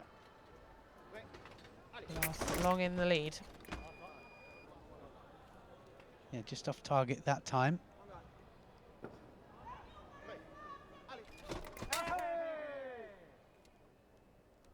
Chong just got his point on first, had the priority with it. But every time, Yo equalising. But this is a surprising bout so far. Probably one that we thought would be the most extreme of all the bouts in this pool. It's turning out to be one of the closest. Yeah, it doesn't always work that way, does it? It's funny, different styles, like you said before, and sometimes a different style can really be difficult to overcome. Chong just readjusting his spool lead at the back of his jacket, making sure the cable stays connected. Essential for hits to be scored with this electronic system.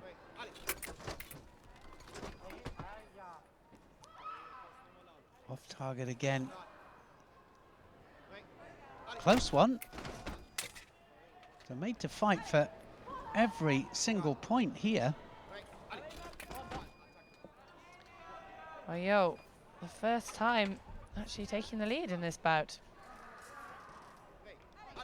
One more hit needed, and he rounds it up. Might have found himself just a little worry there, but his expertise shone through, and Chong Meng Chai loses, but gets 3 hits on the board against the defending champion, Yo Rui, who's looking like he's on the way to topping this pool at this stage. Yeah, a little bit of a scare there for him, but you know, sometimes you need it. Something, it's a wake-up call. You know, you're not going to have it all your own way. Well, these hits, actually the first hits that Cheong Mang Chai has scored so far in the pool. He lost both of his opening 5 points to 0. So he's got to take some confidence from that, but not going to help him on his dream of qualifying into the quarterfinals. Yo, however, will most certainly qualify. Still one bout left to go for the athlete from China. And there you see Yuri and Nalavajek, both completely victorious. 4 out of 4 for Yu and 3 out of 3 for Nalavajek. Osvath, Betty and Gilliver completed 4 of their bouts. Chong just 1 bout behind, but trailing with yet to get a victory. Mathieu and Betty and Piers Gilliver 4th and 5th with just the 1 victory so far.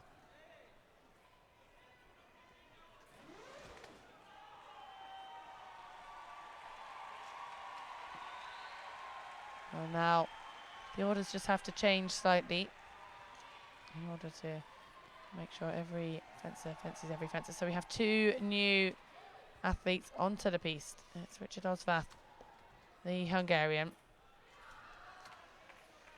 And he will now face Michal Nalavajek of Poland.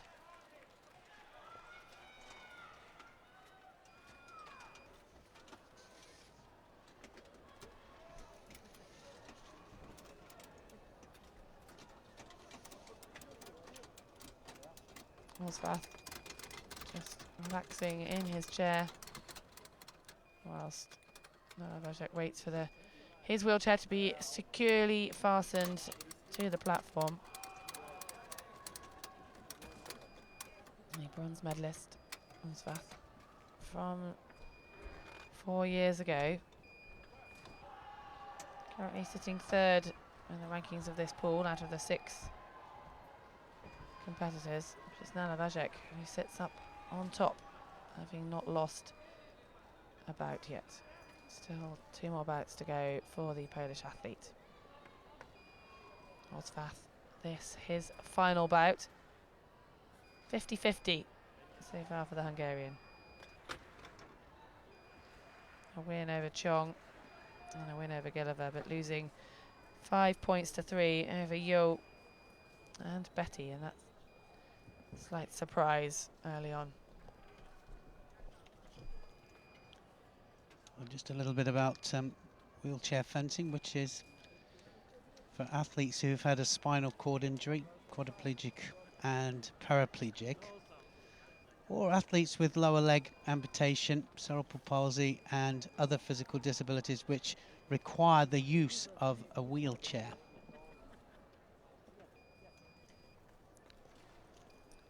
Well, we saw Nalavajek just standing outside of his chair. Now, doesn't necessarily mean they can't have mobility without it outside of the competition, but the whole way throughout these bouts, the athlete must remain in the chair, and at least one buttock must remain in contact with the chair.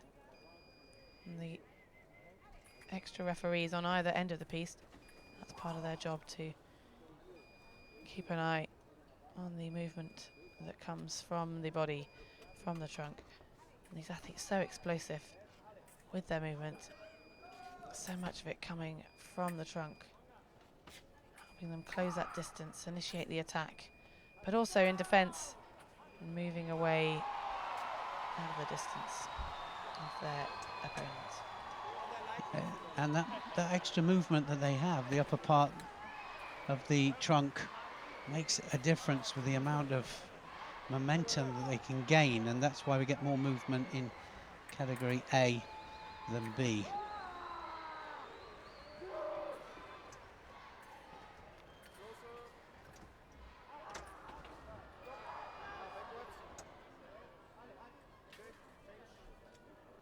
Just measuring for reach.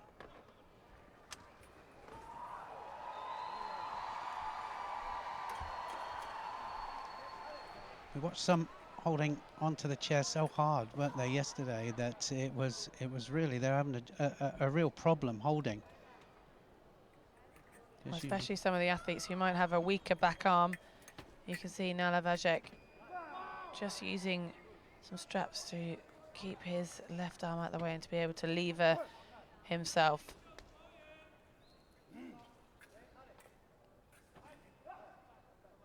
Michał Nalewajek on the left for Poland.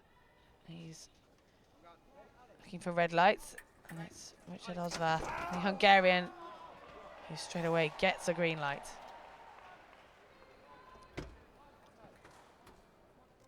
Yeah, just having a little bit of a problem with that wire again in the back. Come hard back into the chair and sometimes make contact just off target that time.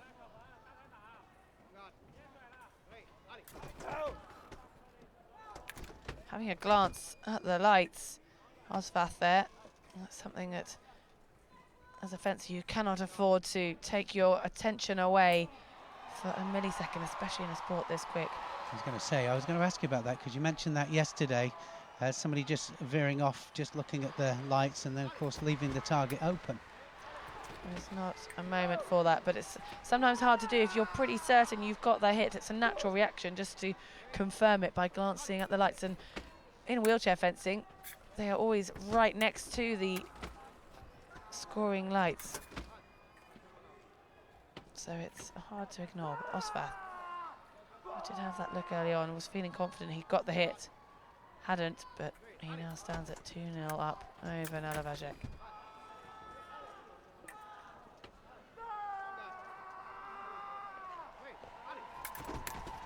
You can hear lots of cheering in the background. Nalewajek first point on target. We've also got category B men's foil happening in Carioca Arena, as well as the women's category A and B. So a lot of competition happening simultaneously in this morning session.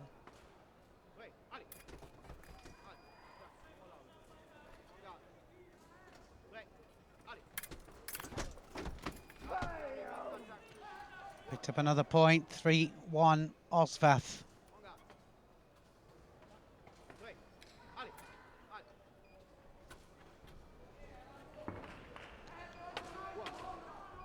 So red card there given to Nalewajek, and it was, I think, for excess movement, but that red card meant another point there for Osvath. Osvath just needs one more now to wrap this up. Not a good time for Nalewajek to get that red card. Trying everything. The Polish fencer just shy of the foil bib.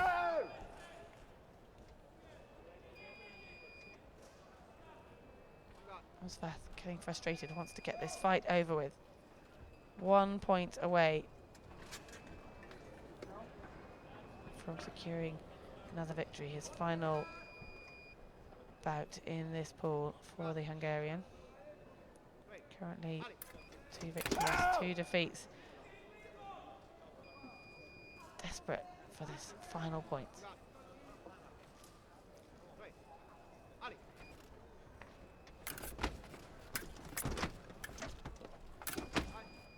Again, just shy of that foil jacket. Still, Osvath trying everything. He's getting the point on, but just not where it needs to be. Yeah, needs to be on the trunk and just off target every time, both of them. A little bit of desperation.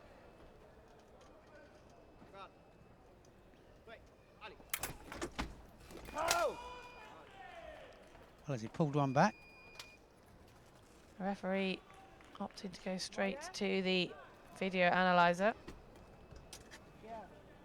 with that score.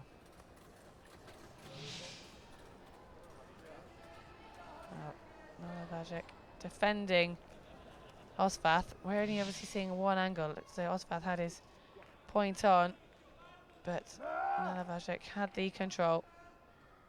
And that gives him another point, but still trails 4-2.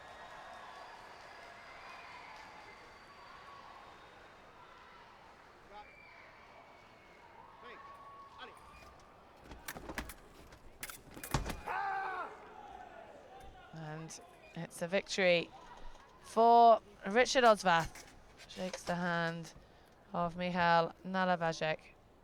And that's his pool complete. The Hungarian will have to wait and see where he ends up overall in the pool, and he'll surely be through to the quarterfinals.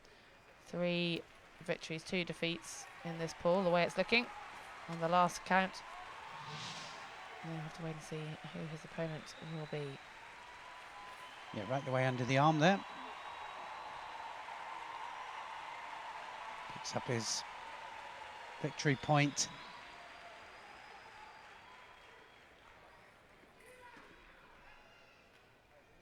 A little bit of a shake of the head from Nalavajek.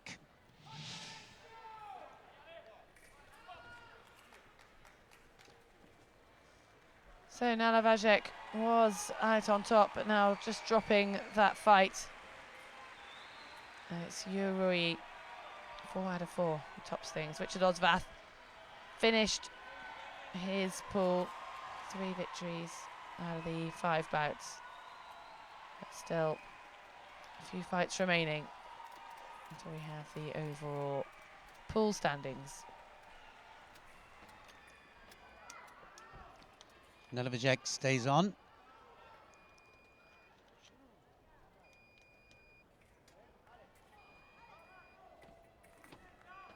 And now this is the last match that we're going to see. Yao Rui for Yao, it's his last one in the pool.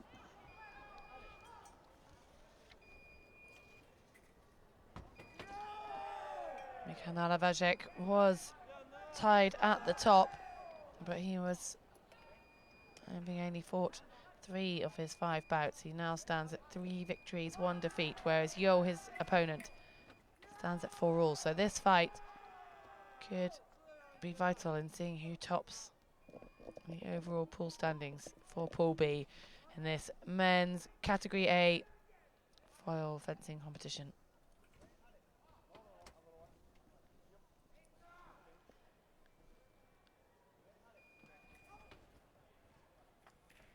Final bout for both of these fencers. Yeah, and it's important, isn't it, how they come out of this pool, depending on the quarterfinals and exactly where they will be for the quarterfinals. And of course, they could fence somebody they fenced before, but the difference will be it won't be over 5 points, it'll be over the 15 points. Makes it different. Slightly different tactics.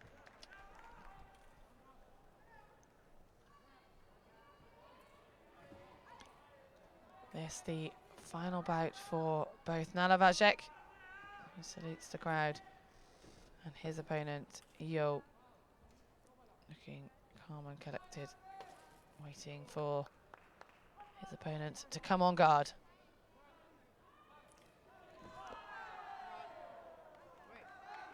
Well, that was interesting, wasn't it? Yeah, just saying, come on, and look what he does. 1 point up straight away. Very quick off the mark for Yo.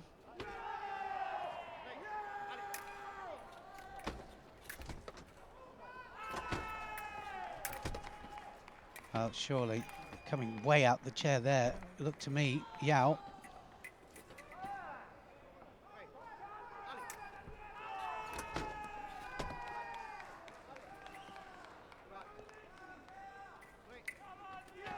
Two-point advantage for the defending champion.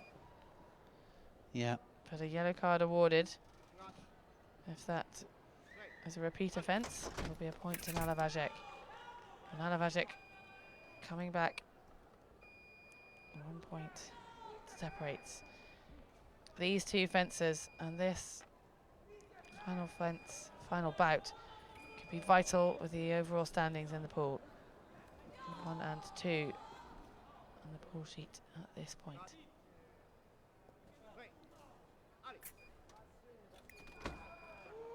We've seen Yo looking very confident throughout the pool. Just got slightly pushed by Chong of Hong Kong, but I don't think it concerned the champion much there. And now showing his class. Yeah, over the top again, wasn't he, there to get that third point? Yeah. 1 yellow card apiece.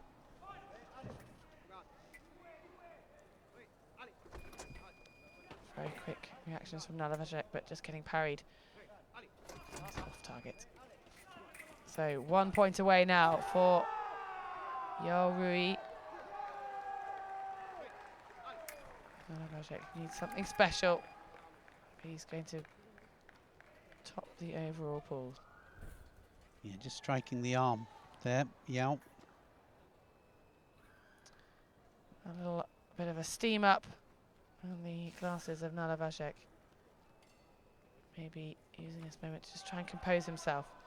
He cannot afford for Yo to get one more hit on target, because that will be the bout over and the overall victory to Yo.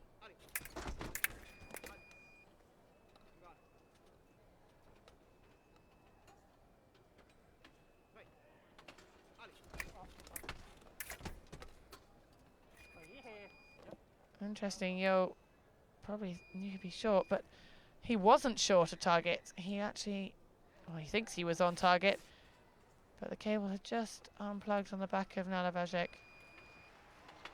So, equipment reinstated, and the fight resumed, and quickly finished there by Yo. 5 points to 1 for the defending champion. He is looking in fine form. Just 1 point on the board for Mikhail Nalavajek, shaking his head. A little frustration in his final bout. Yeah, that's pull over for Yao. 100% all the way through, and just looked very, very confident, didn't he, with what he was doing. There it is. That little flick over the top there, scoring so many times. Nalavajek looking at the box with frustration. All over so quickly. And now we can see right out on top, Yo Rui, the only fencer who's going to have 5 victories from this pool. Osvath Nalavajek with the 3, and still to fence Betty, Gilliver and Cheong. But they're not going to be able to threaten those top 3. It's going to be a battle between the final 3 as to who finishes in position 4 and qualifies through to the quarterfinals. So still 2 vital bouts to come. Gilliver just securing his chair onto the platform. He'll face Chong in his final bout. Chong, the only athlete with 2 bouts left, and also the only athlete yet to score an overall victory in one of his bouts. Yeah, like you say, absolutely essential, this one, just to find out who goes through to the quarterfinal stages. Essential for Piers Gilliver.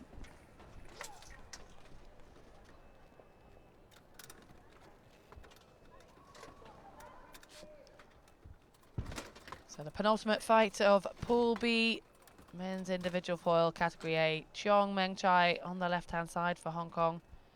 Piers Gilliver for Great Britain on the right. The final bout for Gilliver. This his last chance to see himself through to the quarterfinals. At the moment, the battle mainly between Betty and Gilliver, but if Cheong wins both of these next 2 bouts, he could see himself qualify through to the next stage. So all at stake in these late stages of Pool B.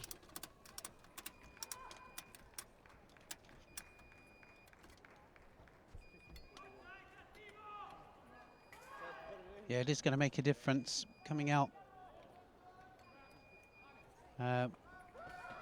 from the pool, and if you're in 3 or 4 position, then you're going to come out with one of the top in the quarterfinals. So these preliminary rounds, very, very important pools.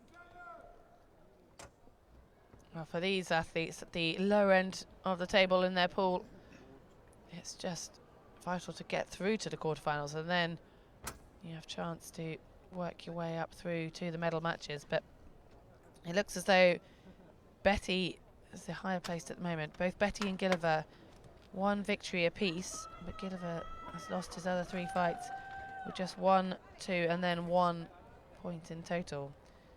Betty scoring 2, 3, and 4. So Gilliver needs to win this, and he needs for his opponent Chong to beat Betty in the final round if he's in with a chance of fencing again in the quarterfinals. The penultimate fight, Chong versus Gilliver.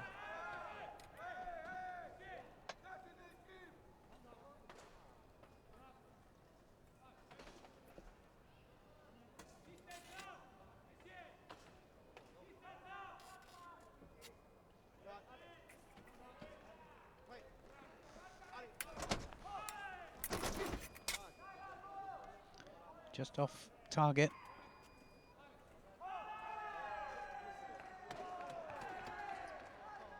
Okay, we're just checking that the floor is not live. Had a review asked already, by the looks of it, by Chong. If he's unsuccessful, that's the last chance he has to request a review in the pool rounds. Yeah, right, looked to be Gilliver, didn't it?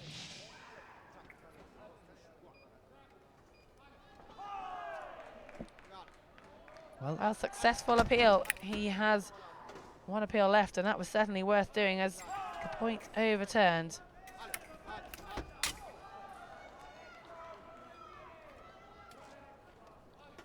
Warning Su Chong for that very fast reaction. Too fast a reaction. Gilliver really needs this victory if he's going to be in with a chance of going any further in this men's foil competition.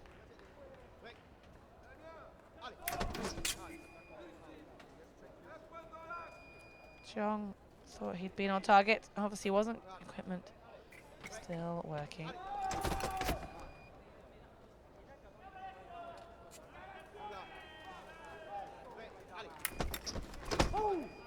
Second point though for Gilliver.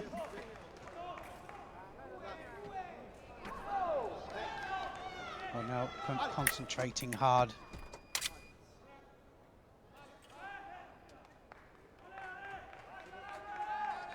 Chong again asking for the review. He still has his review as it was successful the first time.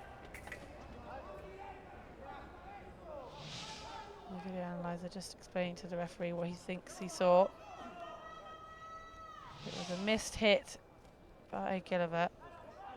And then Chong came back on target. And brought it to 2-2, but not for long. Chong just reacting too quickly then.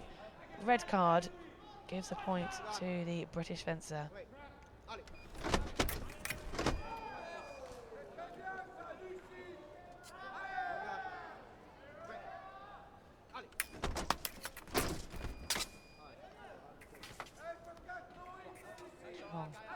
Bring it back to 3-3. Pressure on both of these fencers. Chong desperate to get a victory on the board, yet to win about. Gilliver has just been 1 victory overall. Desperate to make it into the next stage of the competition. Well, does that put him ahead?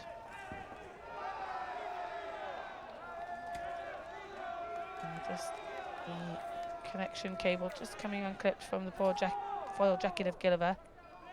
Score remaining at 3-3.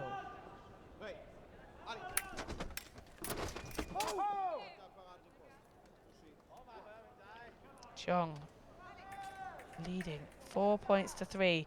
The most points he's ever scored in a bout in this pool. Just something tickling Gilliver in his mask. It's a horrible feeling when you can't see something and you put your mask back on and you just feel it touching your face, and very off-putting.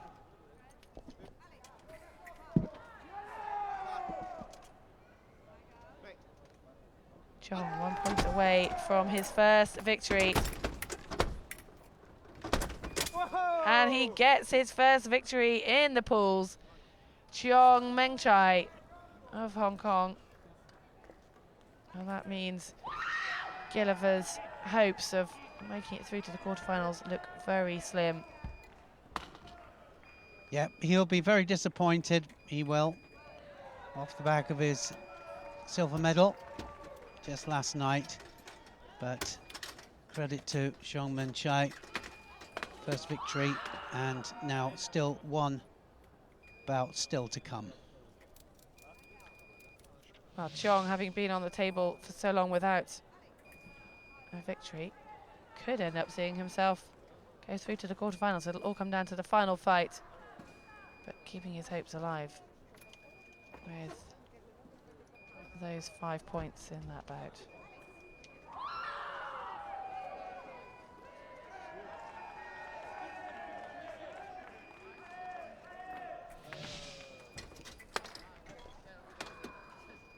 So the standings of Pool B with just one bout left to go. Piers Gilliver at the bottom, and he's going to stay there because Betty and Cheong still have one bout in hand, and those two will be fighting it off to be through to the quarterfinals. So this next fight basically is a qualifying fight for the quarterfinals. No pressure, absolutely. Yeah, like you said, Cheong Mengchai looks as if it was all over for him, but just fought his way back. This one then for a quarter-final place.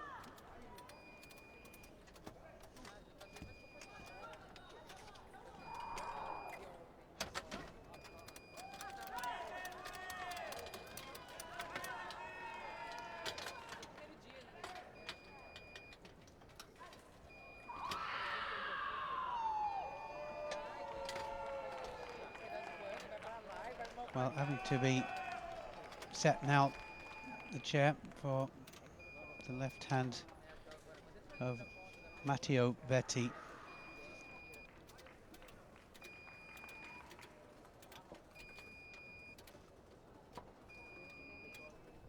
Coming into form, maybe just in time, Cheong Mengchai saved the best to last. I think from Hong Kong, hadn't won a single bout, and his first victory in that previous bout against Gilliver. Has he gained some confidence from that? Both these athletes, one victory apiece. They both fought 4 of their 5 bouts. This, the final bout of Pool B, and it could well be the one that decides who goes through to the quarterfinals. And then, in a way, it's a clean sheet. The pool scores, other than ranking you in an order, so it will determine who the next fencer will be, who your next opponent will be in the quarterfinals. But the score will start back at 0-0. So, well, I was going to say it's anything can happen, can't it? In the knockout stages, different match as well. the same in any sport, even in team sports. You have the ranking, and then one team might fly through the pools, one individual might fly through the pools and then be topped on the ranking, and then their first direct elimination match could be against a much lower fencer, or a fencer who's just had a little bit of a nightmare in the pools, and could all turn around. But that won't be on the minds of these two right now. It's all about winning this round. This has got to be looked at as absolutely vital. Cheong Mengchai looking very composed. He won't be thinking about the enormity of the match. He'll be thinking about this as just another bout in his pool. Another bout that he'll do his utmost to win. Matteo Betti made it through to the quarterfinals in the épée event. Can he repeat it or even go further in the foil category A?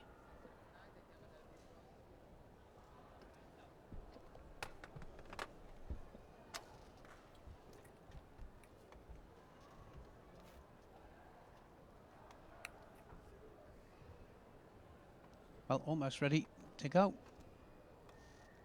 5 points. What a crucial 5 points this will be.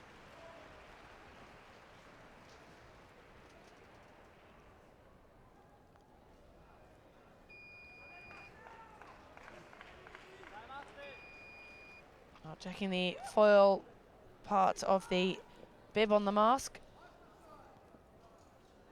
That's attached to cable you can just see at the back of Cheong's jacket and Betty, all connected so that when a contact's scored it'll come up with a red light, as you see on the left, for Cheong. But the referee has to decide whether it's a valid hit due to the priority. That time it is.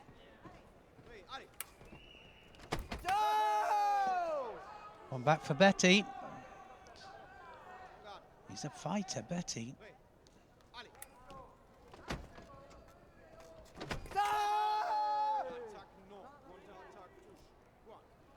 Betty requesting a review on that hit. And maybe trying to persuade the referee that he was convinced it's his with a extra shot there. He did initiate the engagement around the blade of Cheong, but the referee has to decide who actually started the movement and had right of way.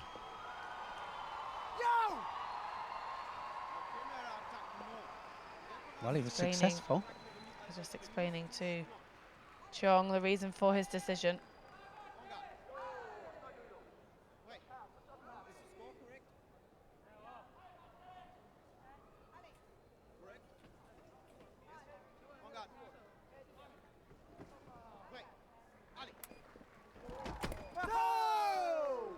Cheong getting the red light, but disallowed.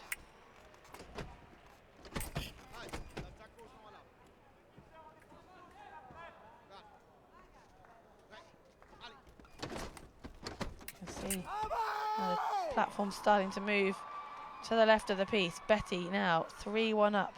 Could Betty see himself into another quarter-final? It's getting closer.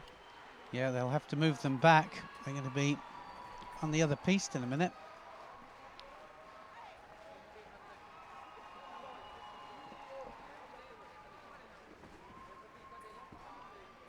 Assistance has been called for just to move this platform back to the centre of the piece.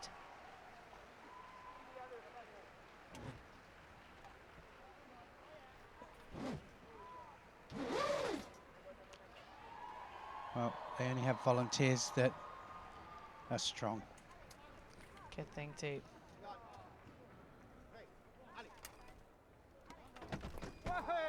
Cheong fighting back. This is the final fight, final bout of Pool B. And this could well be the decider who comes fourth on the pool sheet on the rankings. Fourth, the highest position that either of these two athletes could finish. And it's Betty, Matteo Betti, the Italian. He is pumped with that victory over Cheong. Cheong just leaving empty-handed, kept his hopes alive after his previous victory. But Matteo Betti winning 5-2 over Cheong Mengchai.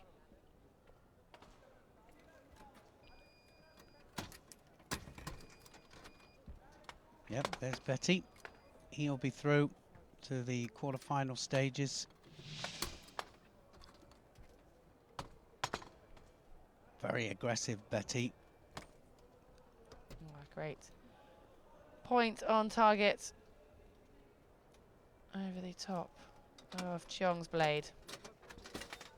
Taking him into a cease and getting his point just on the foil jacket secure his win. So let's have a look. We'll have the standings very shortly, and hopefully the indication of who goes through. Well, the standings in Pool B. We knew Yui would be up on top for People's Republic of China. Osvath, Nalavajek, both winning 3. And Betty at the end, scraping into 4th with that victory. So vital over Cheong. Gilliver and Cheong, both with just 1 victory apiece out of their 5 bouts. Well, we'll wait for the overall confirmation of who is in the quarterfinals. And then the athletes themselves will have to wait and see who their next opponent will be in the direct elimination.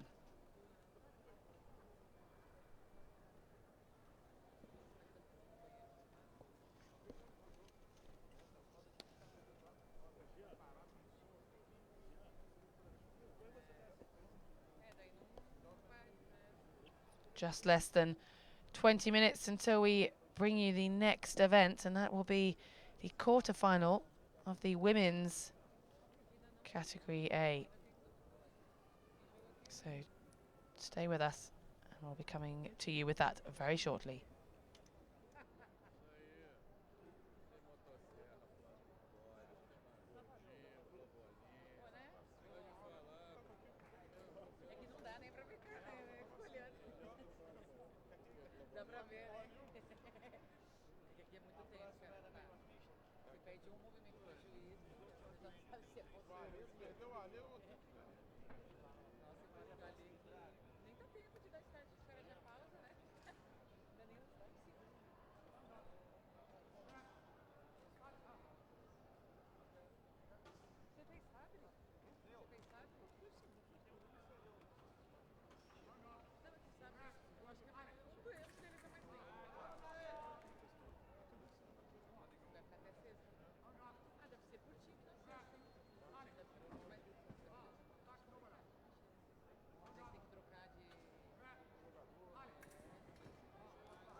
Well, just confirmation there.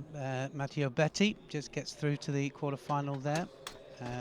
Two Italians, Lambertini as well, through to the quarter-finals, and the two Chinese on top there, Xu Gang and Yu Ryu of China. They're both there as well. So we're going to be joining those, well, the first quarter-final, which is going to be Category A quarter-final for men and also for women. We've got those two quarter-finals and they're coming soon.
It's time for the quarter-finals. We're going to be bringing you the Category A Women's Foil quarter-final.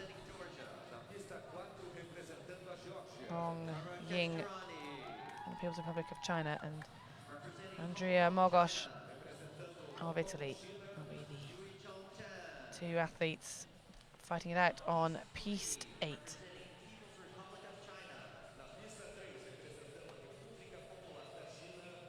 So the top 8 from the pools have made it through to the quarterfinals. The winners of this will then go through to the semi-final match, and it's now a direct elimination. So Yeah, I was going to say, it's just a little bit different, isn't it? Now, over 15 points, direct elimination, but it gets very, very serious out there at this stage now, and it just, everything kind of changes. Competing for every point, of course. But a semi-final place. well, here are the two athletes that will be battling it out on Piste 8 to make it through to the chance of winning a Paralympic medal. So you can see there, not every athlete here reliant on wheelchair usage all of the time, but it is the wheelchair fencing, so they have to sit in the wheelchair. The wheelchairs are unable to move, they're strapped to the piste. And the crowd, well, the crowd have been super all the way through, supporting the athletes, supporting obviously people they know there, but very appreciative crowd. Well, it's been the second, it's the most attended, actually, Paralympic Games, the second most attended since Athens, but there's still plenty of time to go to get it to be the most attended Paralympic Games ever. Well, the crowd have been here supporting the fencers over the 3 days that we've had so far in Carioca 3 for the wheelchair fencing. I'll wave to the camera by Andrea Mogos.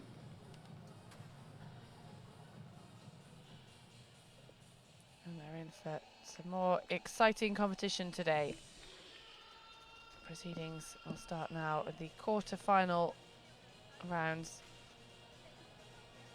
The winner of this will go through to the semi-final and have a chance of reaching the podium later on.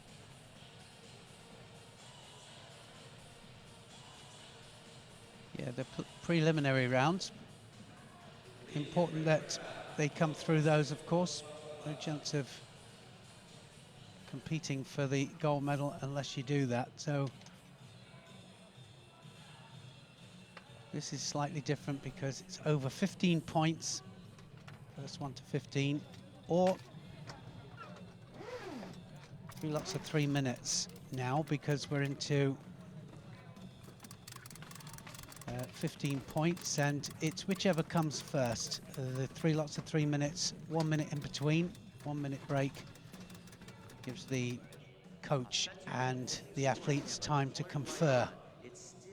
But we didn't see too many getting, we saw one getting through to the second period of 3 minutes. We haven't seen one go through to the third period yet. Well, that was in épée fencing, which tends to be a little bit slower than the foil. It's the first time we're showing the women's wheelchair foil fencing. It'll be interesting to see if that differs any from the men's, but foil is about priority, and priority is obtained one of the ways by initiating the attack.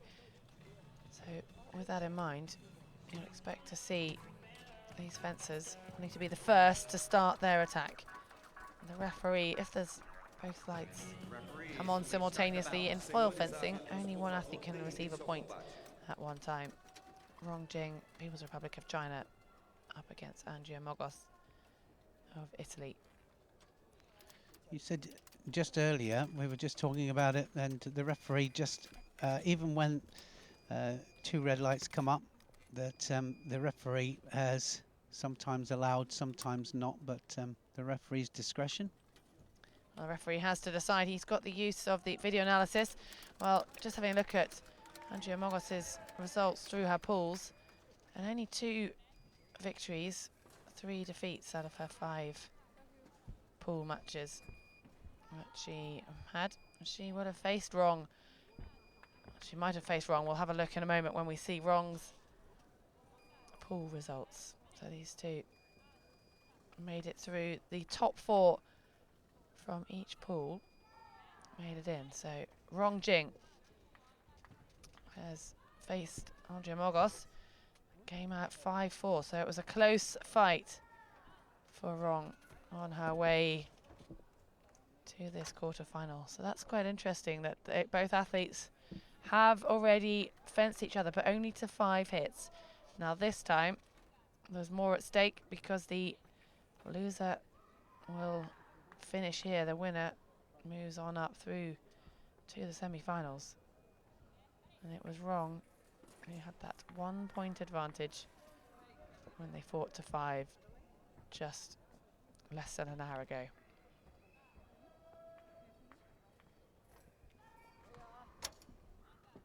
Different tactics when you're competing with 15 points as opposed to 5.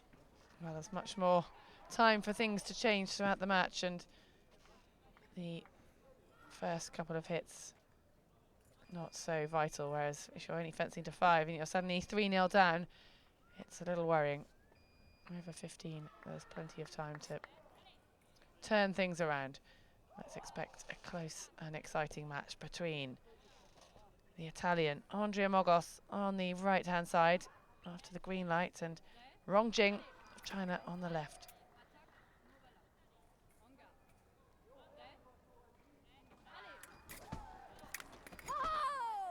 Rong Jing quick with that reaction, but the referee straight away wanting to go and have a look at the video. Now, they can use this video analysis. There's a specialist who watches the video and then advises the referee on what he has seen. Well, as a flick to the body by Mogos, we could see clearly from that camera angle. Harder to see where Wrong's point was landing on the Italian. This could end up being a long fight. The referee refers to the video analysis after every point, but she wants to be sure. This is a Paralympic quarter-final, and she is sure. She's awarded it to Wrong.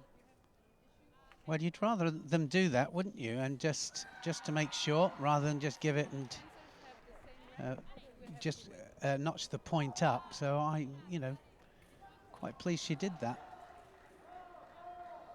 A lot of the referees might not do it. Calling the fencers back on guard. First 15 in this category A quarter-final. And Wrong being awarded the 2nd point of the match.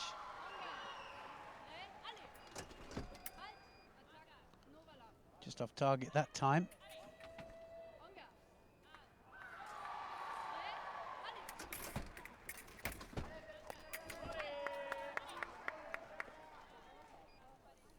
Mogos. Just 1 point. Time from Wrong. Wrong was quick to open this bout.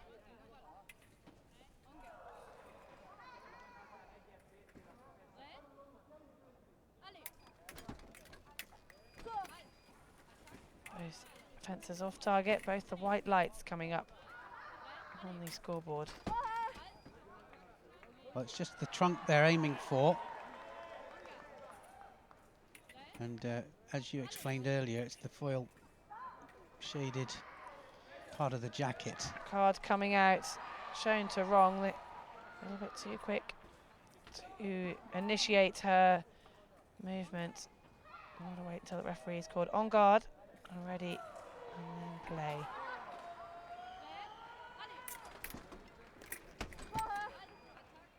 Yeah, not having it all her own way, is she, Rong Jing?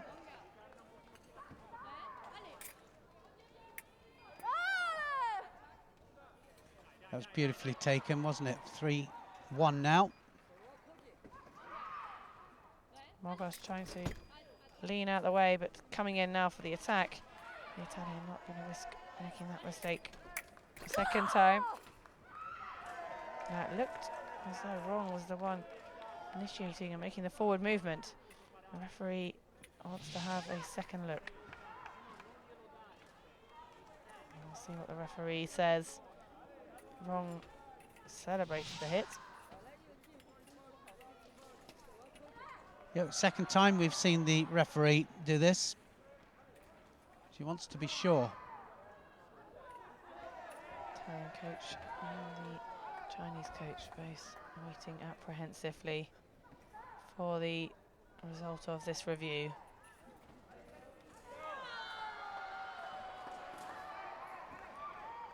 And as we thought, point awarded to China.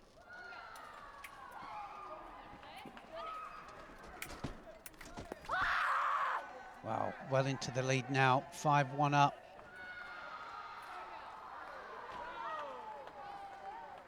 Starting to pull away in this match. Just off target, celebrating, but a little premature with that reaction.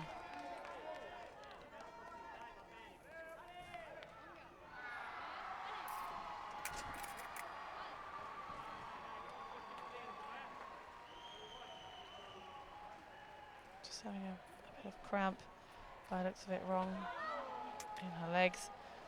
The legs are strapped into the wheelchair, but still a lot of stability will be used with that trunk control, the movement coming from the trunk, the glutes, and the legs as well. Even though they are not allowed to leave the chair, they are moving quite significantly within. Well, sometimes we see a little bit of spasm within the legs. Remember, some of these are spinal cord injury, quadriplegic and paraplegic athletes.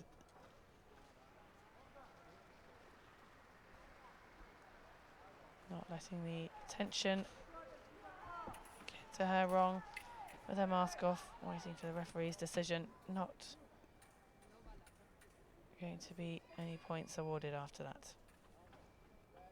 Yeah, something's come undone here. Quite a few problems with that junction box at the back there.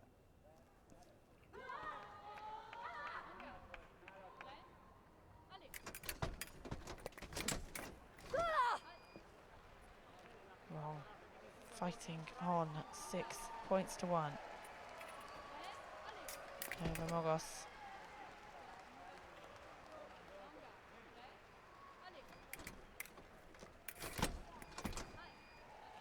Oh, so quick, isn't she there? And Wrong now goes 7 points up. No, she hasn't been given it.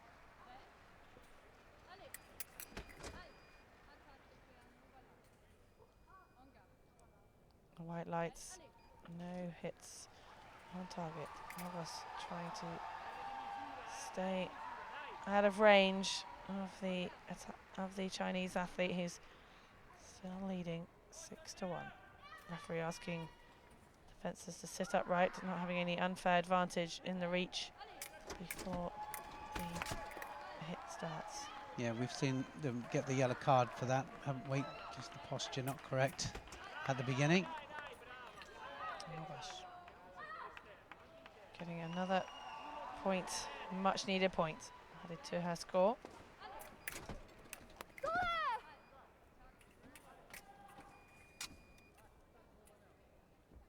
Wrong, looking a little frustrated at the fact that the jacket not registering again for Mogos, and the cable had just come unstuck, so therefore the current, when the tip of the foil touches the foil jacket, doesn't form, and if that current doesn't form, no light appears on the referee's box. Well, Rong Jin, 6th place in the individual foil in 2012. So she'll be wanting to go further than that today.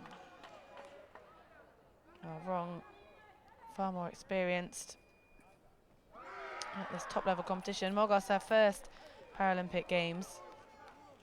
They only actually started fencing 4 years ago and didn't make her international debut until 2013 in the World Cup in Warsaw, Poland. But she's remaining calm in this pressured situation. Wrong. His experience, though, showing on that scoreline.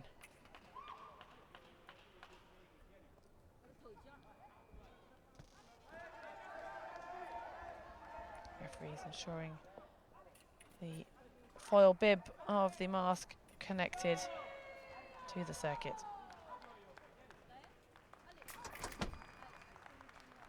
Well, it didn't work there, though, did it?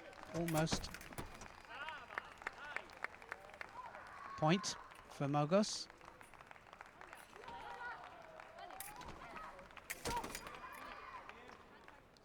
Mogos getting the point onto Wrong, but not on the foil jacket or the foil bib of the mask.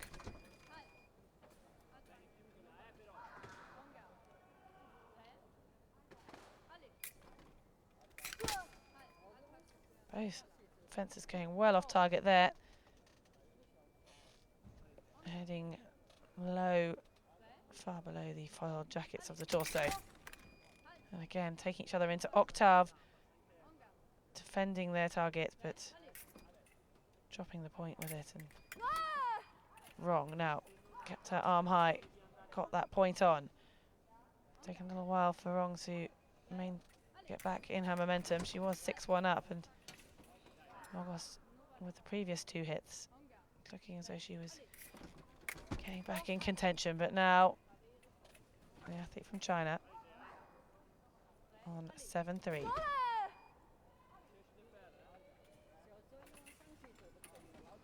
Back to the review for the referee.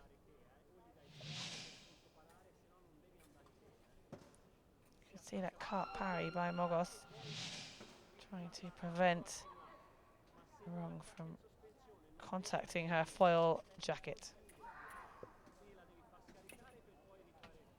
Decision has been made, and the referee not giving either athlete a point from that simultaneous touch. Another one picked up by Wrong. Well, it hasn't been put up this time. This time it does. So 8 up there now to Wrong.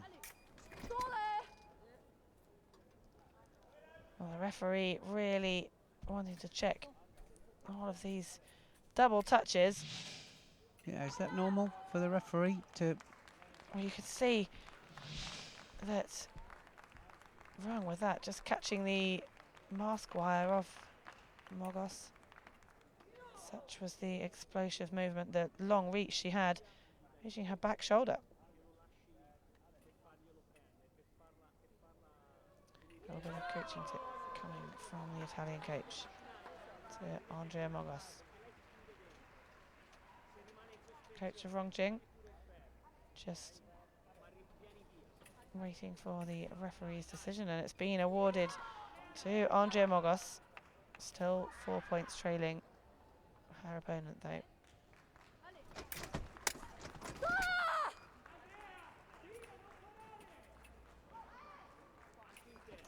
And the referee awards 5 ahead now for Wrong.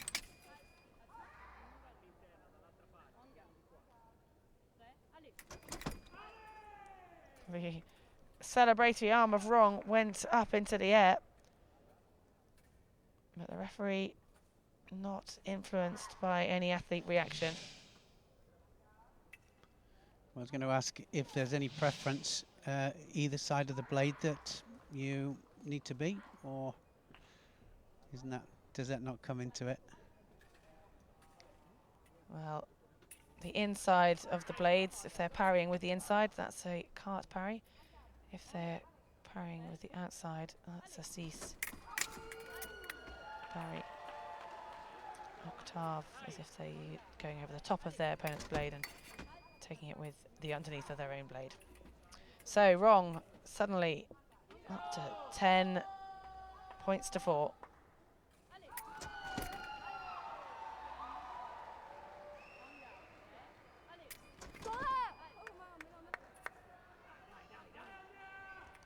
Italian coach trying to keep Andrea Mogos focused. She's got some work to do. First to 15 in this quarter-final. And the scoreline looking fairly comfortable for wrong. Mogos hoping to claw back that advantage that wrong has opened up. Yep, still 4 points in it.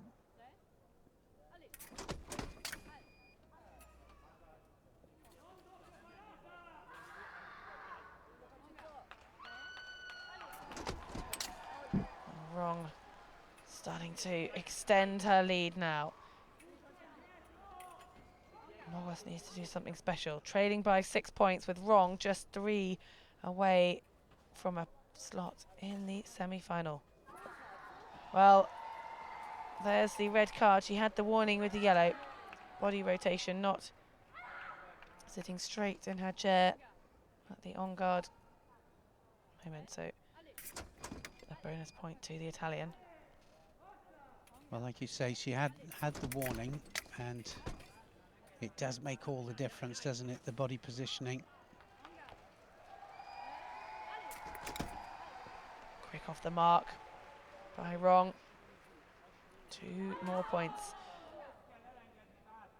The Chinese athletes needs with a chance to get into that semi-final, the chance to win a Paralympic medal. Andrea Mogos only been fencing internationally for 3 years, and that lack of experience just starting to show a little bit in the latter stages of this women's quarter-final. And Rong Jing from the People's Republic of China comfortably wins 5 points to 7 over Andrea Mogos, and that will see Rong through to the semi-final match. Yeah, like you said, just that bit of experience there, and you could see it made all the difference. Andrea Mogos of Italy, sorry. Learning from her Paralympic experience, though. First time in a Paralympic Games.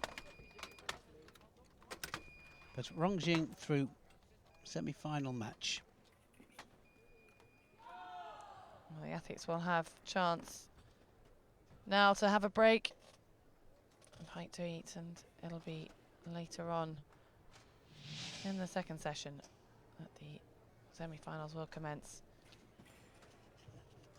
Celebrations throughout by Rong, and that was the final hit she so desperately needed to make it safely through to the next round. Well, not long now until we bring you the men's equivalent of the Category A quarter-final. Andrea Mogos will leave the piste and have time to reflect on her first Paralympic experience at these Rio 2016 Games.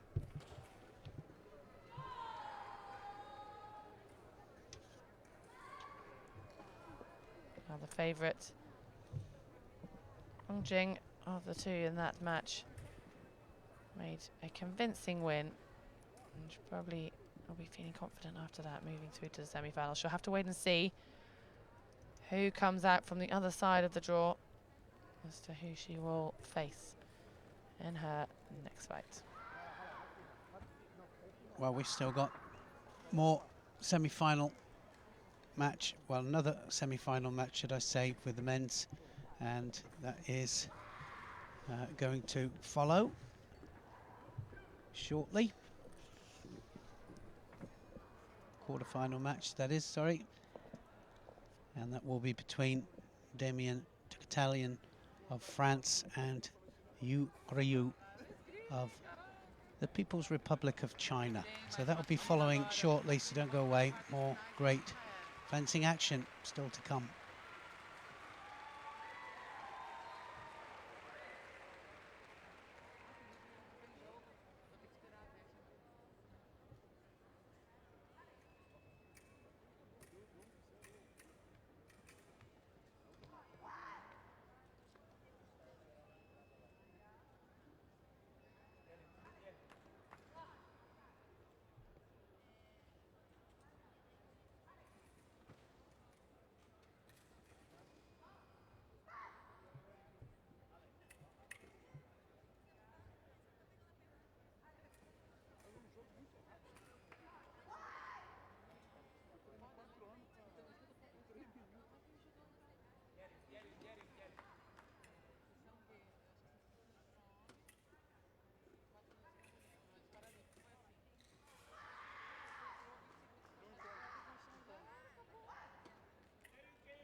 Representing the People's Republic of China.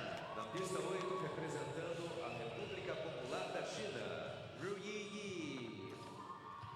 Representing France. Representando a França. Damien Tokatalian. On piste 7, representing Poland. Coming out, the men's foil épée quarter-finalists.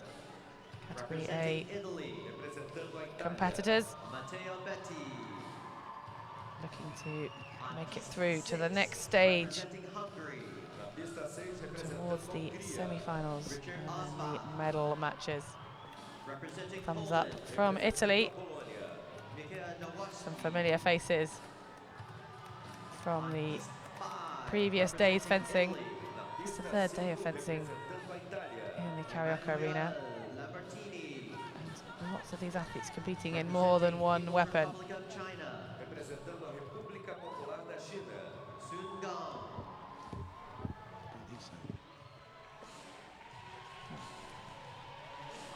Crowd getting into the atmosphere ahead of these quarterfinals.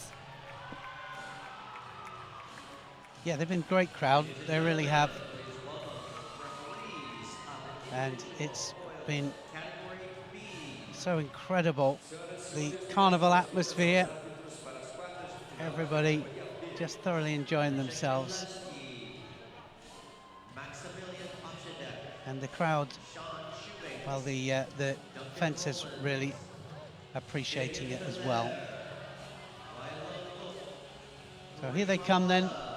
Yi Ryu of People's Republic of China.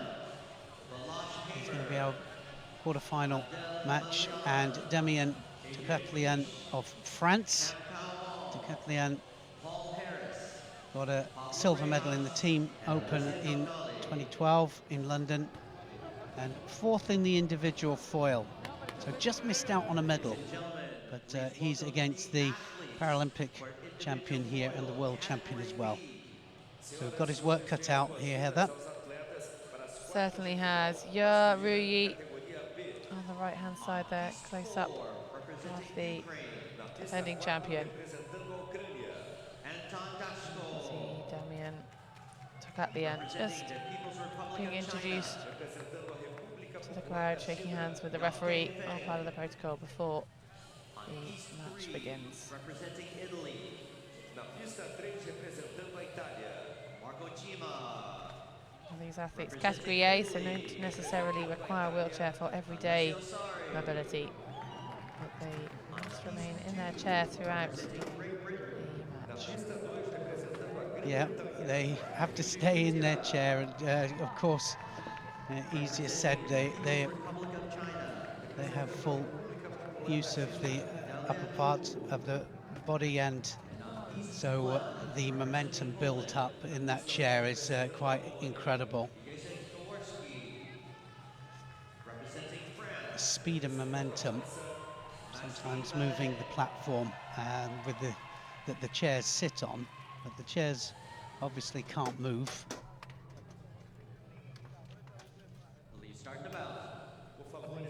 Fencers with their individual chairs be tweaked to perfection. You can see the back arm part of the chair for Ye, with all the tape on, making it easy for him to get good traction, hold on with his back hand, his left hand, holding on tight when reaching forwards, making sure he remains in the chair. If they leave and the bottom lifts off the chair more than one, really vital that they make the most of the extension available, but without overstretching the mark, so to speak. Referees with very beady eyes will be there to watch. There's the ground lead being hooked onto the jacket and the body wire plugged into that. And that's how the judge will see which light comes on first. How we as spectators will also see the lights. Fencing now all electronic. And we also, at the Paralympic Games, have the use of the video analysis. The referee will have the use of the video analysis and the slow motion replays in moments of unclarity. Also, that can be used if the athlete chooses to ask for a review. So if the referee's made a decision in fencing, you are allowed to question that and ask the referee to have a look at the video analysis. This, the individual foil category A quarterfinal. Damien Tokatlian and Yuriyu. Yeah, Tokatlian, 46 years of age, Tokatlian. And still competing at the very highest level. Well, here's the favourite. You can see how he flew through his pool rounds. Only anyone getting as close as 3 points to his 5. The reigning world and Paralympic champion, Yuriyu, is most certainly the man to beat. Only ranked 4th in the world as it stands, but it's not about the world ranking, it's about the form on the day, and he's got that so far, and he's certainly shown that he can do that when it matters. Olympic gold medalist from the past 2 Paralympic Games, and world champion from the past 4 World Championships. Yeah, well, we were saying earlier, weren't we, that it probably wasn't important to him. It's not part of his manifest to come in here as world #1, as long as he qualified for the event. So he's come in here with not the highest world ranking, but he's certainly got the best record out of any of the fencers. Category A individual foil champion in London, and the team as well, and he was also champion in Beijing. So I mean, really such a pedigree, and now here he is going for his 3rd Paralympic gold medal. Well, the quarterfinals now, and for you, he needs to win the next 3 fights in a row to regain that title. Well, this is the start of the direct elimination for the men's foil. Yeah, it seems to be something, a little electrical malfunction, I'm thinking, but anyway, Tokatlian is not happy. He's not in his chair yet. Referee's having serious discussion about the situation. Well, experienced Tokatlian.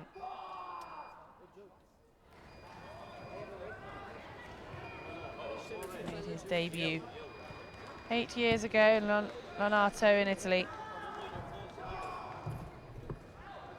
Never been on a Paralympic podium. The right looking very relaxed. And certainly has some good experience of being not only on the podium but on the top of it.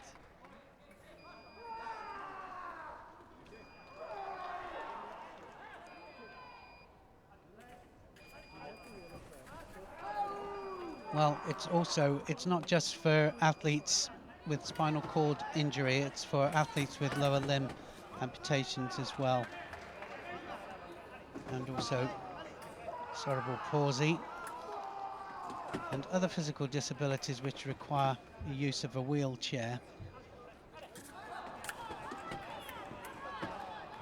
There's some discussion about yellow cards from the referee, from what we could hear. The coach of Tokatlian just having a few words with the referee, but now everything seems to be settled. You can see how Tokatlian didn't have such a smooth journey on his way, and only actually won 2 of his 5 pool bouts, and that's why he comes up against such a tough opponent in his opener.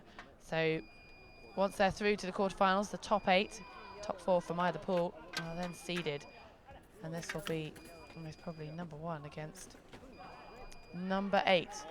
So backing up the fact that the Paralympic champion would naturally be the favourite, the pool scores are just reiterating that.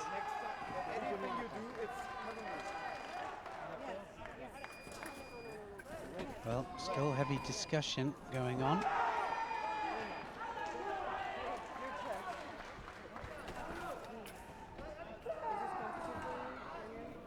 Speaks English and French. Decathlon. Well, just mentioning about the pool standings, yeah, actually ranked 2nd and Decathlon 7th. So even though Yer won all of his pool bouts, there would have been another fencer that won them all in the opposite pool but had less hits against. So that's how the seedings are worked out for this part of the draw. So by far the favourite, rightly so, looking relaxed. Yeah, he really does, doesn't he? I've been really impressed with Yer. He just knows what he wants. I'm ready, he says. Let's get it going.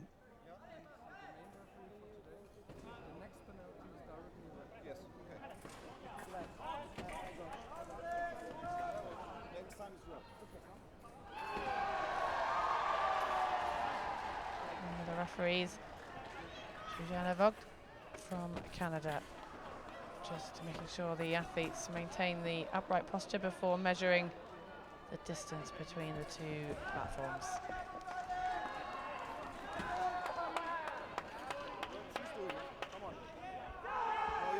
Well, out of all of the quarterfinals that Damien Decathlon could have had, this has got to be the toughest. He knows that. But like I say, they've just got to get all of their equipment, everything right. It's got to feel good. Decathlon's not expending any more energy than he needs to. He's sitting very still in his chair, waiting for the referees to be happy with the distance. And yeah, just asking Decathlon to smooth out the foil jacket. Yeah, well it is, it's almost that, isn't it? Just smooth it out, ready for me to hit. And like I say, a little bit of gamesmanship, but well, that's all part and parcel of it. Now we'll have to see if this air of confidence that Yer seems to be portraying carries over to the scoreline.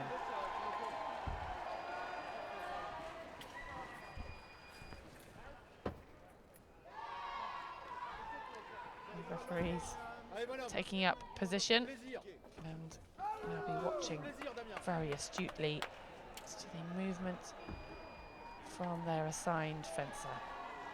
You can just see Vogt getting in position behind Yer.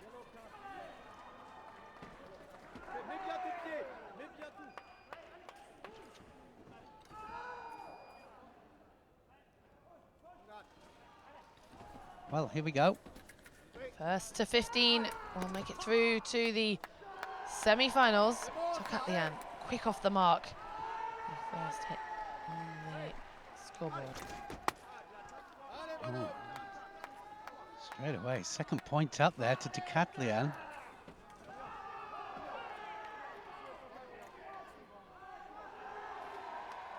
Decathlon having a glove on his backhand. Left-hander, so his right hand will be used to grip the wheelchair. You can see Yer uses a towel to aid his grip. Referee just spotted something.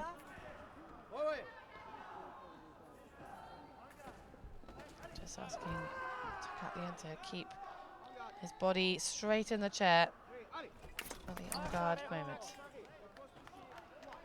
Well, they're really exploding there off the mark, aren't they? 2-2 now, though.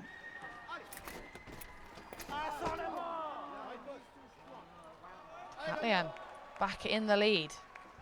Yeah, People's Republic of China. I think he's just asked for a review. Now in a direct elimination fight, Bien ça, belle entame. you can see back and forth, trying to regain priority. Yeah, celebrated that hit. Did he have the priority? Had Tokatlian finished his move and allowed for the Chinese athlete to regain control. Yeah, That's well, what the referee will be trying to figure out. he won every appeal in the earlier rounds. So he knows exactly, just has that feel that he, and the belief, I think, that it was him. A few discussions between the video analysis and analyzer and the referee. Counter-attack, counter-attack, and the final control was gained by Ye. So he was correct with that appeal. 2 appeals allowed per direct elimination fight. And Tokatlian leveling it at 3-all, but yeah, pretty sure he knows what he's talking about there, explaining to Tokatlian what happened in the fight. So Tokatlian tried to come back, and yeah, looked like he was off target, but we'll see what the referee's decision will be. It might just be the hit not awarded to Tokatlian, whether he didn't have that right of way. Yeah, just has that smile, doesn't he? It's almost a smirk. It's almost it is. I know exactly what happened, and you'll soon find out on the video replay. Will. Just play it back, and like I say, I haven't seen him get one wrong yet. Shake of the head by the video analyst. Different angle there. Yeah, well, I think he was saying that he went round the back, but... Well, it's certainly giving the referee and the assistant referee plenty to think about. Now, they're only allowed to watch the replay a maximum of 4 times. So...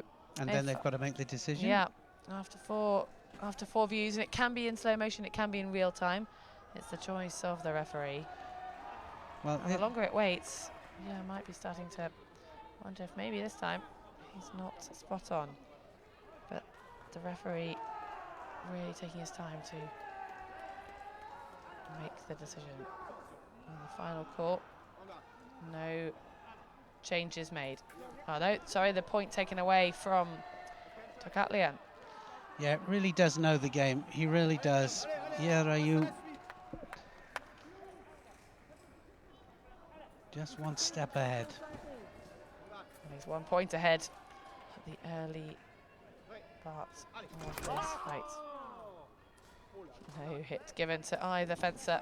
And that's double touch. Both celebrating every time. Almost trying to convince the referee it was their hit. Off target that time, so not much to argue about, but Tokatlian just having a word with the referee. His coach, open-mouthed with an expression. Yeah.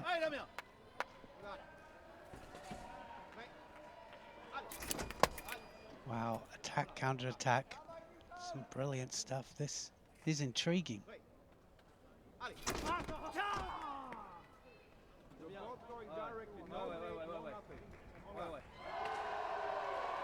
4-2. The defending champion, yeah. His coach applauding that hit. This match has been quite slow to get underway, really.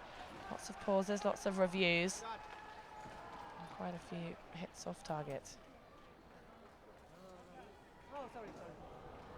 Yeah, just really almost putting his mark on the control of this match.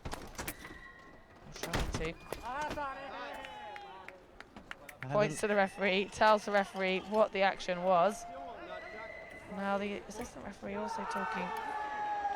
There's a card coming out of the pocket. And that looks like it's going to Tokatlian, so another point awarded now to Rui. C'est pas correct. It's a bad connection, he's saying. C'est après la touche. C'est vraiment pas correct. Je prends 2 touches là, hein, ok? Well, bad connection or not, the scoreline 7-2.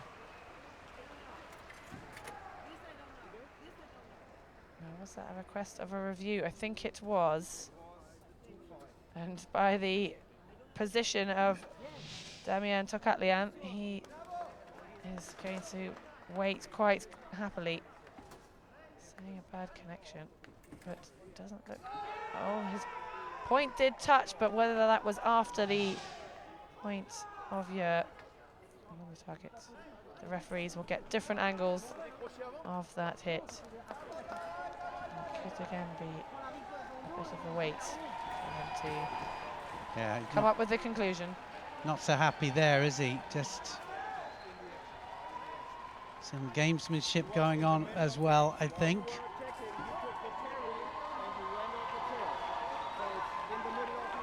And that scoreline there, 7-2 to Yer. Well, it remains. And the appeal unsuccessful for Tokatlian. 2 appeals allowed in a fight to 15. Any direct elimination fight is to a score of 15 points. Well, you say 2 appeals, but if it's successful, then it's still 2, isn't it? There you can see him sitting on the electrical point there, and a lot of the fencers were objecting to that, trying to get it out of the way.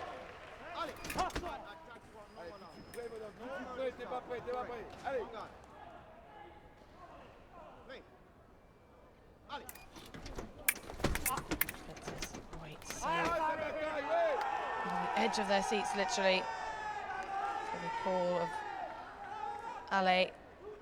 The start of play. Yeah, very quick off the mark. Every time, extending his lead.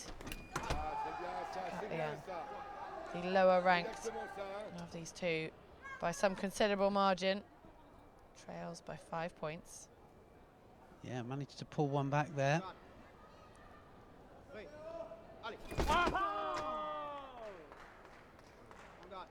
Yeah, cheering, celebrating each contact in a way of almost convincing himself or the referee that it should be awarded to him. And that time it was. Yeah, little flick over the top at that.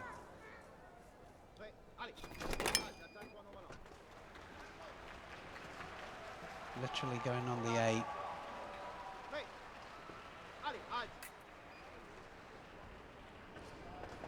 Another red card for Tokatlian. Just needs to really be careful of his position and also the speed in which he starts. I think he just started the movement for the referee at the start of the fight. And here, the defending champion starts to run away with this match. Well, he just needed time, didn't he? Just to settle in, just find the way forward, just to find the route, and he's found it now. Look at that, 12-3 ahead.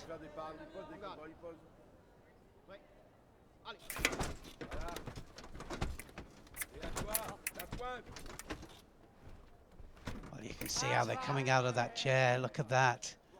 Just what I was about to say, Tokatlian desperate to get the advantage, to get the control of this match. But he is trailing by 10 points, and Yer only 2 away from victory. Well, I think it's all going. Tokatlian trying everything, just asking to have his equipment checked. He might be a bit of an appeal of desperation at this stage, because all is working. He knows he is about to be eliminated from the competition, asking for a review again, the Frenchman. But when your opponent is only 1 point away from victory, why not use your Your last resource. Well, we have seen it, and it's worked, but well, This won't take the referee too long to conclude, but he's following the protocol, checking the video, and no surprises there. Sorry, there is a surprise there, and Tokatlian, I spoke too soon, awarded that point.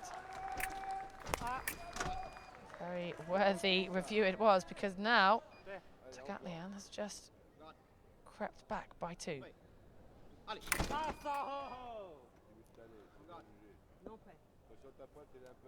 well, it's a good job the referee doesn't listen to the fences every time, isn't it? Tokatlian has a bit of a mountain to climb if he's going to make it through to the semi-finals. Yeah, Rui will just be keen to finish this match off. One more point needed. And there it is. The point awarded. Yeah, Rui having a little smile to himself, shake of the head. Maybe a few more appeals and, well, hang on. There is another appeal. That's why Yer is shaking his head. Well, it was a scrappy hit. But yeah, it is awarded. The athletes will shake hands, and Yer Rui will move on through to the semi-finals, as most probably expected, being the firm favourite in that match. Damien Tokatlian, just the 5 points, will leave the competition. Well, 2 great quarterfinals we've just had. That one there, this man just marches on to the semi-final, and he's the defending champion. Certainly on this kind of form looks like the man to beat.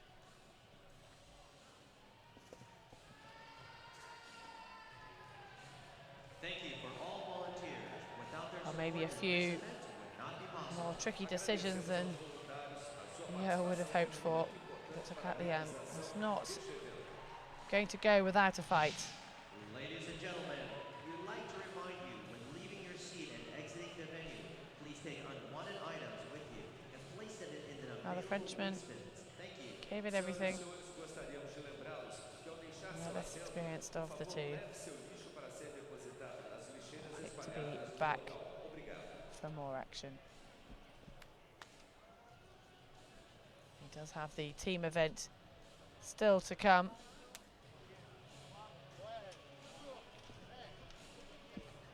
As does Yer. So both of these fencers after today will be back again to contest for another medal in the team event. But Tokatlian, his journey for today will end here, having some review comments from his coach.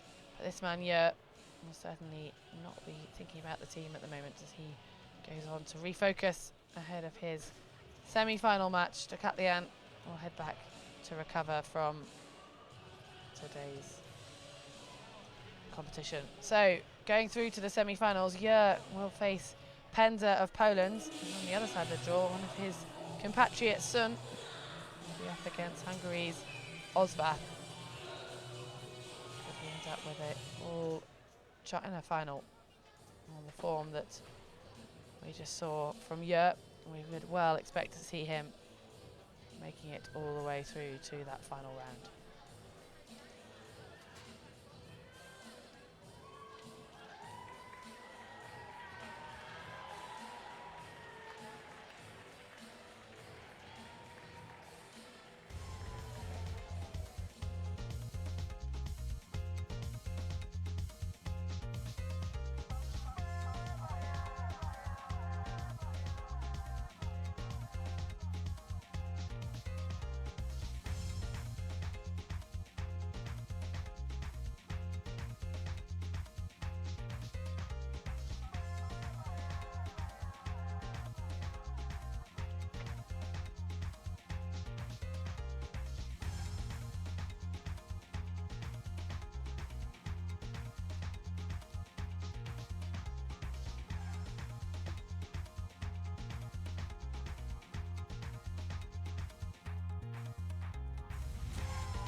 So some great fencing in this opening session of day 3 here in Karaoke 3.